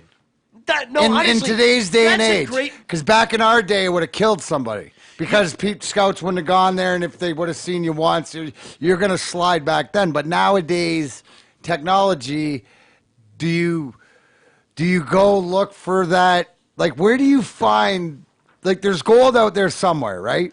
And they used to find Hawken Anderson's the king of finding gold for the Wings in late round. He changed the way that Changed it's everybody. scouted. Yeah. Yeah, no. So now that game's changed. I mean, you're not going to miss a guy being seen because if somebody's going to sick handle it on the video, somebody's going to go see him. Is it possible that somebody gets missed because they're in a bad organization? You, Mac, and I'm sure you know this, and I don't mean disrespect to Flint, but there have been so many kids there that wanted out because of everything that happened. And, they kind of came out after the fact and said, look, my agent thinks I should go someplace else. It'd be in the best interest for me. I hope that's passed for the sanctity of, look, I love the O, and the more the merrier around here. We're lucky. We have Sarnia, we have Windsor, we have Flint, we have Saginaw, and I hope it lasts long-term there. I really do. I mean, it sucked to leave because, I was involved with the Whalers for so many years, but I hope it succeeds there. But, Mac, that's a good point. You've seen more people go to the British Columbia League lately. I know the Red Wings have made a move out there, and you've seen teams do that. And it's not that long ago that people shied away from that. Oh, yeah. Who was... Even the USHL, people... Yeah. Not that long ago, people kind of shied away from it. But it's the same thing, Sean, as 27 years ago that the OHL or the Canadian Hockey League was here. College was under it. Right now, college and junior hockey is at par. If not, college is pumping out some great talent because of the maturity and because... the international play, and because guys are playing for their countries and guys are developed more. And, like you said, you got the Larkins and the Austin Matthews, the greatest players coming out of these programs. You're not going to miss on that stuff. It's just... who comes out a lot? Jimmy. Jimmy's a NTDP guy as well. And, yeah. Jimmy has some friends, and so he's out there a lot. So, you know what? It's interesting because all those leagues, now it's because... I believe the development's better younger. So now when the kids get there, because the British Columbia League and all that, like it was like tier 2. It was like junior B. It was like junior C. That's where all the guys went who stayed at home and had to work and played on that because they could still fight and get free beer. I think a lot of people, I remember talking to Mike Vellucci a few years ago, and I did this piece for high school hockey, and he said to me, if you can play, we're going to find you now. That scouting has become so advanced. If you can play, we are going to find you. And that's, Mac, that's what's happening. I know you've got some familiarity. You're seeing guys from the high school ranks now getting, not necessarily getting drafted, but getting, the big shots in the USHL, getting the big shots in college hockey and eventually working their way up there. That was unheard of 20 years ago. Absolutely. I mean, just no way.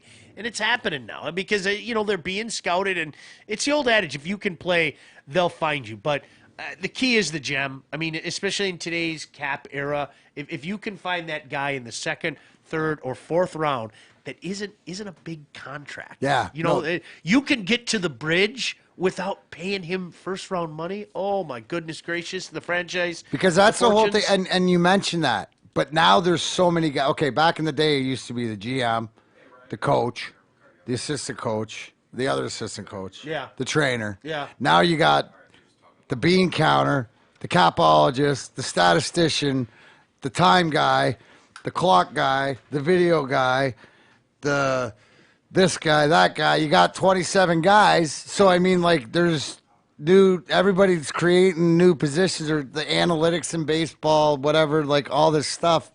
Hockey's still one of those, because you can't, until you get out there, really know what a guy's about. Yep. Until you see him in the middle of the heat. What is he all about? Is he fight or flight, or is he? And it's not about fight. When I say fight or flight, I don't mean physically fighting.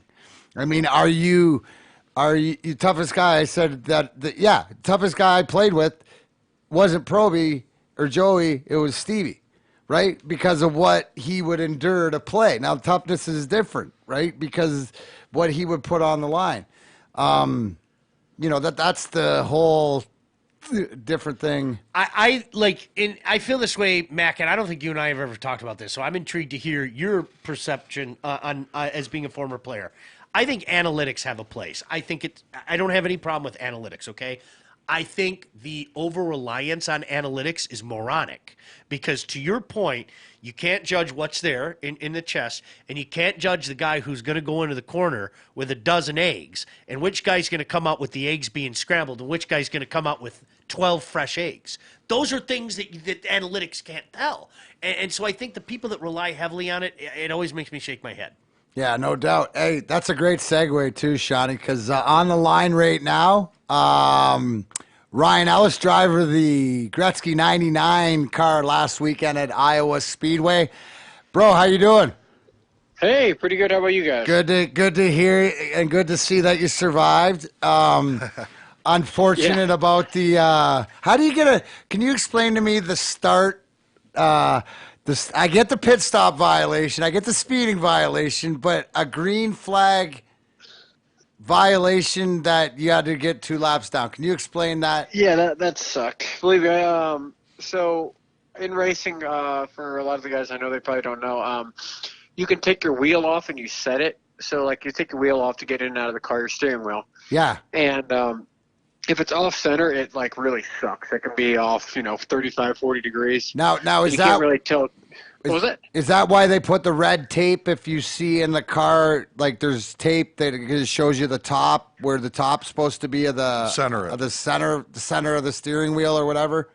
Yeah. So if that's not lined up, and it's say like you put the wheel on and it's 30 degrees to the left, once you actually get rolling, you can't tell till you actually start rolling if the wheel's straight or not. So like everybody kind of goes to the back straightaway as soon as they leave the pits and they set their wheel and then they get back going.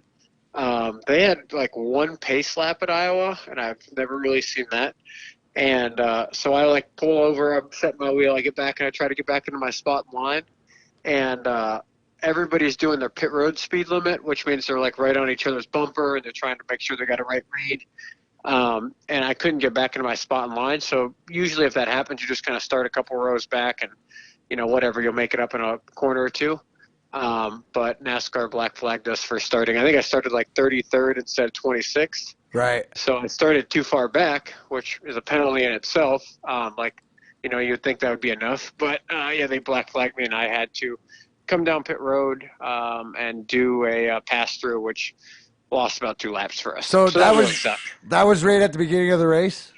Literally the green flag, and our spotter didn't tell us. So I was laughing because I was driving by and I saw the black flag. I'm like, man, that sucks for that whoever that is. It's like 2 laps in, and 3 laps later, a spotter comes over the radio and he was like, they're going to stop scoring us if we don't pit. I was like, perfect. Yeah, that's a good way to start the day. I was wondering how you dropped back 2 laps right at the beginning. But here's the thing, dude, and so how? Because we're talking to Ryan Ellis, because the race car driver. Yeah. Obviously drove in the Xfinity race last Saturday, Iowa, but now you only drive the 2 races because it's explained like you explained last week when you were here, because you got a real job and you work for another company, and on your off weeks that you get vacation, you go race, right? And Iowa last week was one of those races. So the fact that you've been waiting that one of your vacations, it's like you booked your vacation to the Dominican, bro, and you had to cancel it or something like that. I mean, right? So, but in the I got better pissed off, though, so it actually ended up working out. Like, so it did. So yeah, but we didn't get it back. By no means did we get it back, because when you go 2 laps down off the bat, you're playing a strategy that's a little off the wall. So we'd stayed out for a lot of stops to get a lap back, and then we get stuck on old tires by doing that. We would have ended up like 16th or 17th had we not had the problem. But, just like in hockey, you're kind of proud of your battle back. So I was proud that we were still able, after a 2-lap penalty, to bring home a 23rd place finish, especially being, running part-time 2 races a year. It says a lot about our team. And I had a lot of fun getting back behind the wheel. I didn't really have any jitters other than qualifying, just getting back out there because practice got rained out, so we didn't get any practice either. Okay, here's the thing. Practice got rained out. Anybody knows? So Ryan was in before the Michigan race, right? And he's sitting over there in your seat, Sean, and he's explaining. He's explaining to me that he's got to work and can't, stay away from this, so he can only do this on his off time. I lost myself. I was going to explain how hard it was for him not racing and then being here at MIS and going out there and not being able to run. No, but I wanted you to explain to them about your predicament about not racing at Iowa, getting the simulator into your house, not getting the right thing. So you didn't go. So tell everybody, like, the remarkable thing, you finished 23rd. You didn't touch the track till the qualifying round. Jeez. They give you one lap on the thing. Like, you got to help. I can't help you explain everything that was working against you, and you still ended up bringing something positive out of it. At the end of the day, I'm just proud of the speed we had, because my simulator literally got delivered today. Hey, let me know how that Iowa goes. I'll run more laps probably on the sim than I did in the real race. But yeah, it was tough. Like I don't get nervous often, but sitting there qualifying, I'm like, man, I haven't driven this in 10, 12 months, and I haven't driven an oval in about 4 years. So. Hey, guys, don't worry. Hey, nobody at home worry about it. It's not like you could die or anything. I mean, it's not going 100. You're not going like 100 and what, 90? Yeah, no, but I just played it off. I was like, all right, I know once I get out there, it's like riding a bike or skating. You're going to get out there, you're going to feel comfortable. And just like anything else, you get out there and it's just racing. It's not anything unnatural. So about halfway through the race, I realized we got into a really good groove, and we're outrunning the equipment. We were, like I said, a 16th, 17th place pace, which is about where we were all race, is really good for that stuff. That's just behind all of the Cup affiliated equipment. So for a team of 5 or 6 guys with 3 cars, that's a really good day, considering even with a problem. So that's awesome. So I was happy with it. Still pissed off for about 150 laps and beat myself up over it still to this day. But I'm proud that I can go to our race in 2 months and know that we're going to jump right into it and be competitive. Now, the next one's Road America, right? Yep, like August 23rd or something. So that's a road course, and that'll be a completely different animal, because if it rains, I think we have a chance to win. Whoa, you heard it here first. Yeah. Will you be driving the 99 again? Yep, same car, same team. Gretz power. I'm going to try to get you. I'm going to try to get you. That's what I told him. I said, hey, good, you got may the Gretzky be with you. Because you can't go wrong. And he understands that. I say, Sean, do you know I made Ryan cry when he was 9 years old? Oh, really? This is true. Yeah. Oh, I got to hear this. He's a Caps fan. Oh. And we got swept when I was a child. Hey, he sat in that chair and said, you made me cry. As a 9-year-old. No, and I said I had help. Yeah. Well, you felt better last spring, Ryan. Yes, absolutely. Hey, Ryan, we have Sean Belizian. He's a local sportscaster here in the Detroit area. He also used to call the Plymouth Whalers games, and he knows your boy, Tommy Wilson, really well. Oh, I love awesome. Willie. Oh, I love you know Willie real well? Good us in the same team. Yeah, he is. He is. And by the way, you had a hell of a shot while you were playing defense for the Windsor Spitfires. By the way, right? He actually met him. Oh, did you they really? They got a picture together, dude. Yeah. He had howitzer. That kid could. I mean, honestly, he could. He still can. Yeah, he still can. He's in Nashville. Yeah, Willie. The thing that people don't understand about Willie is what a good guy he is. That's what everybody says. Yeah, he's just a good dude. He's just down to earth. It's almost like he's old school tough guy. Yeah, like he's old school power. He's sort of like a poor man's Cam Neely almost. Not as much of the score, but like the physical. You don't want to really fuck around with him. Yeah, no, I hear you there. Is that like you on the ice, Ryan? What was that? Was that like you on the ice? Nobody wants to mess with you? No, I had no hands, and I just basically sat back on D and tried to chip the puck off the glass and not get scored on. Made a career out of it, kid. Made a career back in the day. And dude. He won 4 you notice? I was just an agitator. I was like, if I can just get out there, draw a couple penalties, not get scored on, I'm doing pretty good. My greatest 3 things. There was no cell phones, cameras back in my day. You could shoot it out of the play, and then you could ice it and get off. That's how old I am. Holy jeez, there's been like 86 million changes. So you're coming back with your team that you work for to MIS in August. Is that right? Yep, I'll be back, and I got up bringing your gear. Midnight, 1 a.m. from Iowa, and went straight to the shop basically, and worked Monday, Tuesday, Wednesday, and we're flying to California tomorrow morning. So right back into the grind of it. But yeah, I'll be back there in August, and I know we're gonna play some puck. Absolutely, you better bring your gear. I will. Exactly. I'm going to set up a game with all the local nasties. It'll be all good. See, hey, and spread it around to your guys and whatever like that. See how many guys, if you have any other guys that want to play.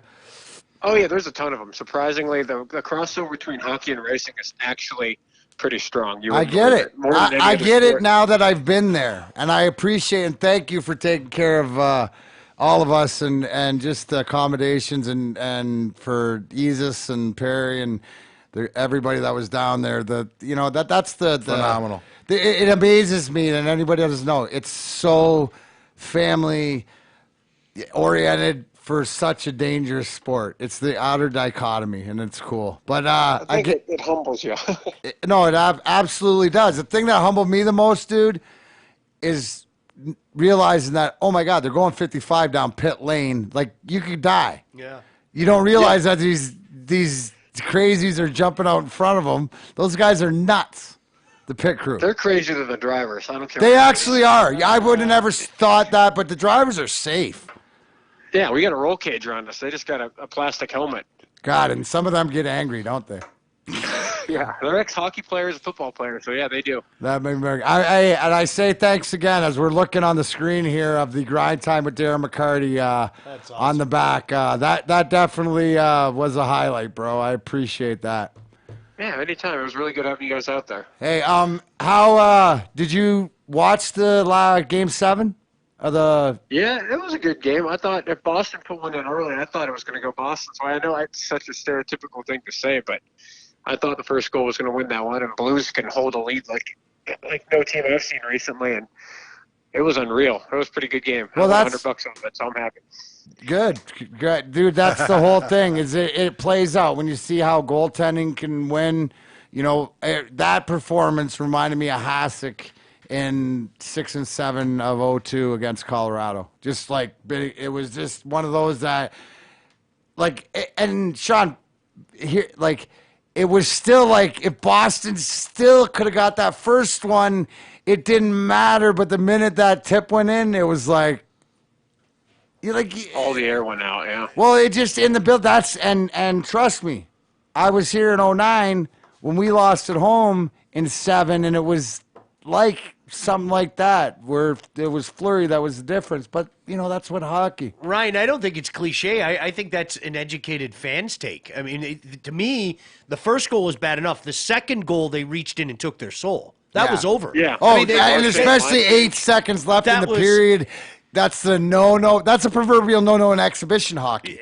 Let alone Game 7 of the no first or last minute goals. The helium went out of the entire line building. change was awful. Oh, it's terrible. Oh, you could tell he was off. It was funny. I actually was talking about that on the radio. I said, all right, there was something off with that guy. Not only the change, but did you notice he wasn't shooting the puck at all? And then, of course, you know how it is. Mac, your teams, it always happened with your teams. You find out after the fact, he was only playing with a fractured hand. Really, that's so. You could see after the fact he wasn't shooting. It was really obvious. I said that earlier. I said hockey's the only sport that they downplay the injury. Like that. It's you don't find out till after that.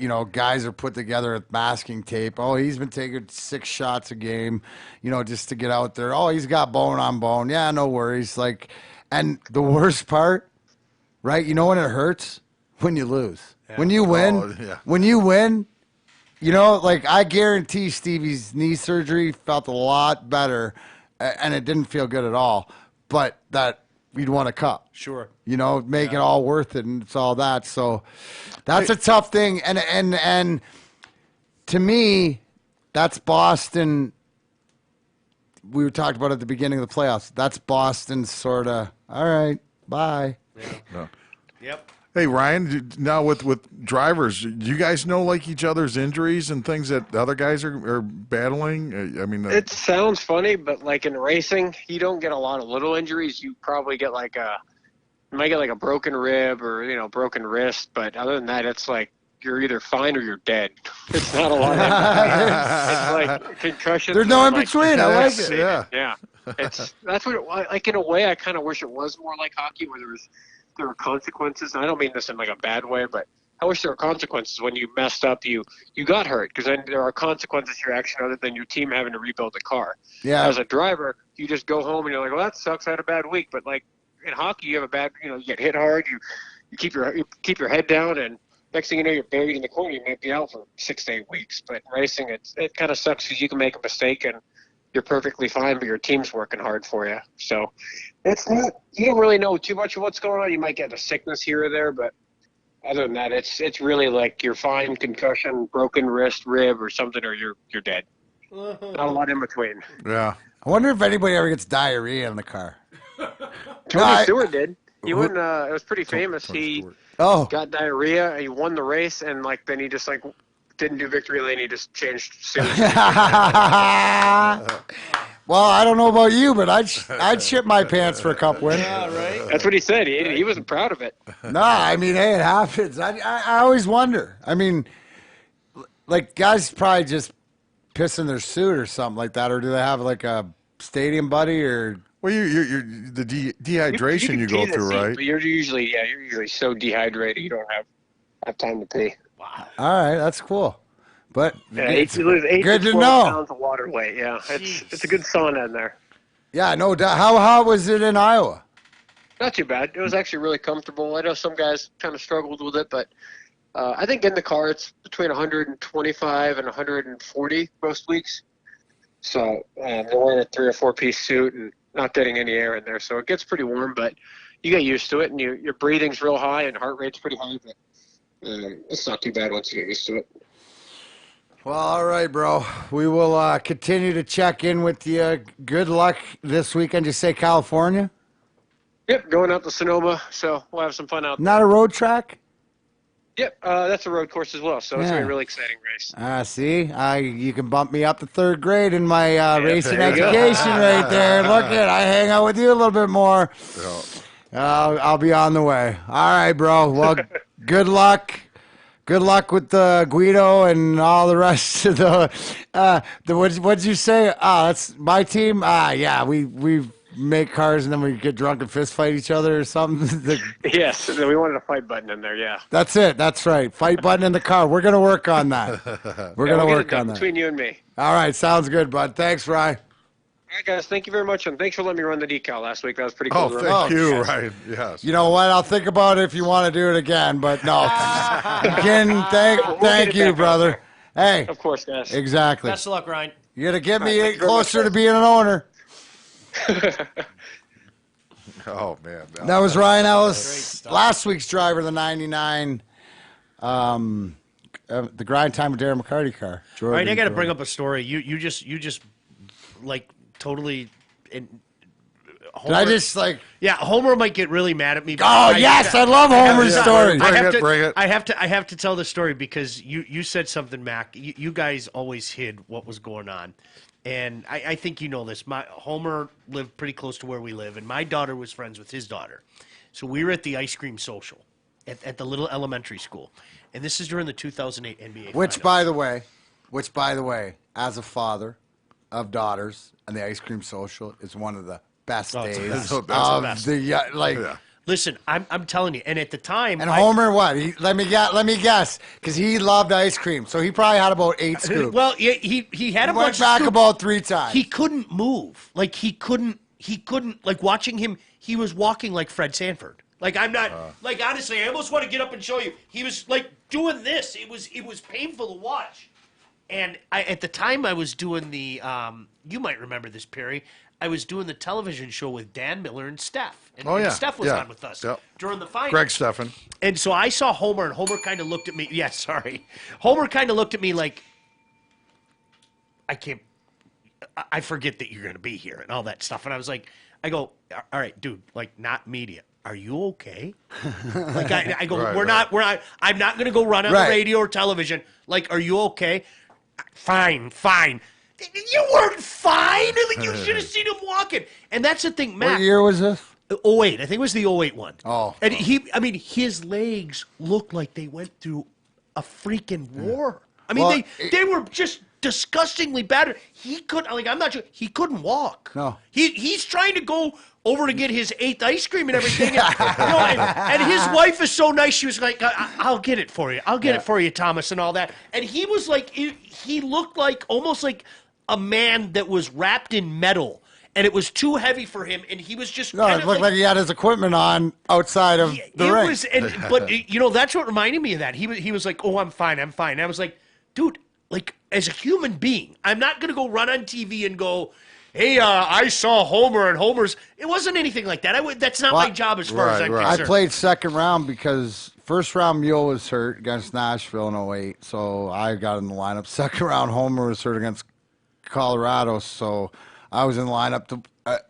I played 17 of the 25 games, so I remember Homer. He on one leg, but dude, he's such a warrior, dude. He's like, that guy is the biggest. The abuse that he'd taken, the Welch during the playoffs, and just to stand in there, and we give him the most shit, but like it was. God, he's the most. I would say, like, beloved. Like everybody, like, it's Homer, right? Yeah. You know what I mean? Like that smile. Homer, and he's funnier than shit. And Max, so I asked him. Oh, and the thing is that he gets the most out of Nick. When you can get Nick in that pick on Homer, because Nick is hilarious. And it's just like, but it goes back to what I was talking to before. It's that relationship and that culture. Interact culture. Yeah. Well, they were. I mean, that was one of the stories. When Nick was finally done. I know exactly where their path to the rink was. Nick lived on this side of town. Homer lived on that.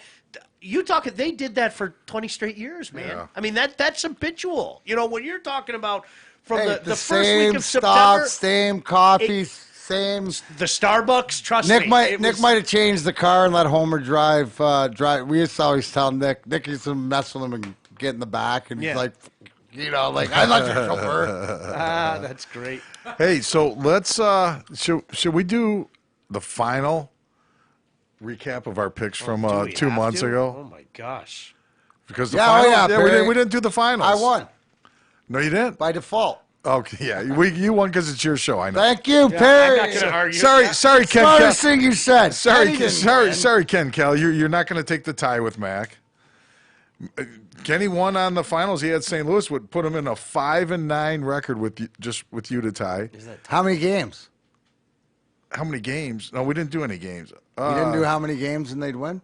Well, you had Boston in 5. Sean had Boston in 6. So either way, you guys lost. But I changed mine to St. Louis right before the final buzzer. We'll have to go back to the video on that. We'll have to go get video replay to confirm that. Hey, who's gonna? Hey. Yeah, you and I were 3-11. Hey, let's have this serious conversation. Who's calling Kruger? Who's calling Kyle to have a hug? Because we have to follow up on that. You know what? I'm going to wait a day or two because I think Tori's expecting his first kid, so they'll be in. I think they're in pretty good. I wasn't talking this week, Perry. I meant a month, like into July into August, because could be something that it just because of the whole experience, and I hope it ends up for Tori the way that it ended up for me. I lost that first one and it hurt. Well, he was. Well, I know he was. I'm trying to think. Right. Well, but I mean, like this one where we were talking about the integral part. I mean, he really. If anybody came to the forefront or made a name for himself about, and you're talking about small guys with big. See, there's a guy that I'd take on my team. Absolutely. Any day, every day. Yep. Didn't he miss the win in 11 by a year too? If I'm not mistaken, didn't he miss the win? Yeah. He missed the win by a year. Missed the win. I mean, gosh, would that suck? I mean, think about that. And they've had so many good teams and, fallen just short. But, it's going to be interesting to see what happens with him in the future. I was just going to say, let's see where he goes. It's going to be very interesting. I think he's unrestricted after next year. It's going to be very, very interesting. I could have a spot. Yeah, yeah. There'll be a couple of, Could he fit? Absolutely. Absolutely he could. Like a glove? I still, BPA, like we were talking about going back to the draft, I still think that the Red Wings are in a position right now where they're going to. Oh, you're talking Red? I was talking Burnaby Blazers. Oh, jeez. I was worried about my Donnybrook team. No, but they're in a position right now where they're thinking about let's just accumulate as much talent as we can, and then you start to, maybe you look outward and you think, all right, now we can focus on this position. Now, would you think between you and I, that next year's crop of free agents is instead of this year's, there's not that many, like there's no blue, like, right? So you stockpile the youth, get the stable going, go out in a year, see what you have working up, because you got a lot of young kids in Grand Rapids. And you know what? It's changed so dramatically. I mean, you guys know. I mean, servers used to go down on July 1. I mean, the TSN server used to go down on July 1. Holy jeez, dude! It used to be the waiver wire at the end of training camp, and it used to be July 1st. That ticker and. Yep. Hey, I was on it the one year. Well, and now, I mean, if you're the Players Association, I think in a certain regard, what we see a lot of times is sometimes and I don't mean this disrespectfully, I mean it exactly the way I'm saying it, the rank and file players can cash in. If somebody really needs a guy, they can say, you know what, we need a guy like Darren McCarty. That's what we need. And you're seeing some of those guys get the contracts because more often than not, the studs aren't getting there. They aren't there. Steve locked up Stamkos. Tavares, I think everybody and their brother knew that he was going to go to Toronto. He was pretty honest about it, but he was going to go to Toronto. I mean, the story. There were two teams that called him, and he didn't even return their calls. Right. Didn't even return their calls. I mean, he's a kid that grew up as a Leaf fan. They have that commercial of him, with his dad watching the playoff game and everything. So the studs aren't getting there. So in turn, what's happening now is some of the rank and file guys, the Martin LaPointes, are getting those guys. Well, that contract was insane. I mean, that was. Well, I mean, it's one of those. I tell you that when he's calling and he's going, "What do I do?" and we're all like, "You freaking go," and then maybe you come back. Yeah, I mean, dude, what are you crazy at that time? There was. I remember the story too. I remember the story too. He, as I remember, he really wanted to go back to Montreal, but his agent called the Habs and said, "Well, because of the taxes there, we're asking for more," and they were like, "No."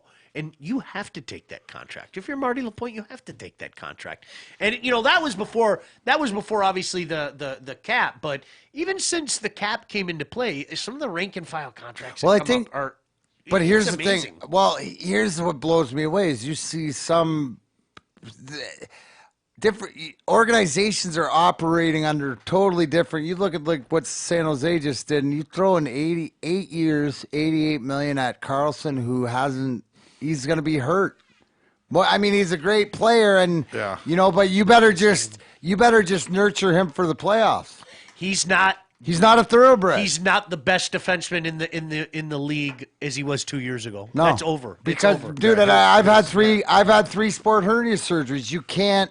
It's just the wear and tear and playing those minutes, and that's the whole thing, which amazes you at like Nick. And just the durability and you forget that you forget you had Nick Litt. That means you only had to field 4 guys for 20 years. I think that's what, Matt? He's the most him.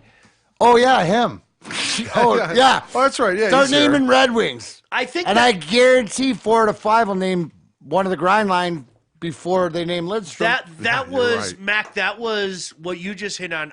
In my opinion, and I never talked to Nick about this, but I think he could not figure out how his body had always bounced back. And that year when he hurt his ankle in Anaheim and he wasn't bouncing back. And you could tell it psychologically did something to him because I think everybody took it for granted. He's inhuman. Everybody, what was it? Perfect human. The perfect human. He was inhuman. There was something wrong with that guy. He was so beyond it. And so for the first time in his career, he was mortal. And you could see the frustration on his face. I remember that vividly. He could not figure out why the ankle wasn't getting better. He couldn't do it. He's 42 years old at the time, man. Yeah, I forgot. Come on. Yeah, because mentally he's still as sharp as a tack. He was something else. Gosh, he was something else. Yeah, it was. All right, so you're gonna say? I think Cousins. I think they're gonna take Cousins. You think you're gonna take Cousins? Yep, I think they're gonna take Cousins. You got any? I wouldn't be surprised if it's Cofield. All right, then I'll go Turcotte. Okay, I like that one. I prefer they take Turcotte, but I think can't change your mind, Perry. No, I said I gave you first choice. I too. said I think I gave you second choice. Technically, I was taking the last guy. I mean, you said who do I think they're going to take? I think they're going to take Caulfield, but I like Turcotte better personally. So do you want to take Turcotte then? Do you want? I want them choice? to. You want Turcotte because then I'm taking Caulfield. All right. What do you want? I want Turcotte. See. But they're you going to say, take hey, Caulfield. Ellen, you say I'm not nice to Perry. Perry, I'm giving you Turcotte. I will take Caulfield. Is that nice? Yeah, that's nice. Very nice. Yeah. Shawnee B. Nice to see you, buddy. Always a pleasure. We will. Drapes actually said that he's going to come in after for post wrap show. I'll let you know. I'd love that. Love to pick his brain hockey wise moving forward. We'll talk about it all. A lot of old stories and stuff and. Draft party at LCA 6:00 Friday night. We'll be here tomorrow night, roughly 8:00 to go through with the winners. What's the young lady's name? Brittany Briggs, I believe. Yep. Yep, Brittany Briggs. And then next Wednesday. Big day. Next Wednesday. Yeah, during the day we will next Wednesday's podcast will be fresh off the live performance at the Pro-Am. Brilliant. Of the Rocket Mortgage Classic at Detroit Golf Club right in the middle of Detroit. Are you going to be there? I'll be there next Wednesday. Yeah, I'll be there. That's what we're going to do. Are you hosting the show there? Yeah. All right, good. I'm doing the afternoon show. We might be neighbors. All right, cool. Awesome. Yeah, I'm going to go see who I can harass. Or whatever. See who wants to talk hockey. We're gonna see how many of these golfers are hockey fans. So everybody else will be there. Nick said, "Go ahead. Everything's good with that." Oh, all right, guys. Before I let you go, I want you to bear with me.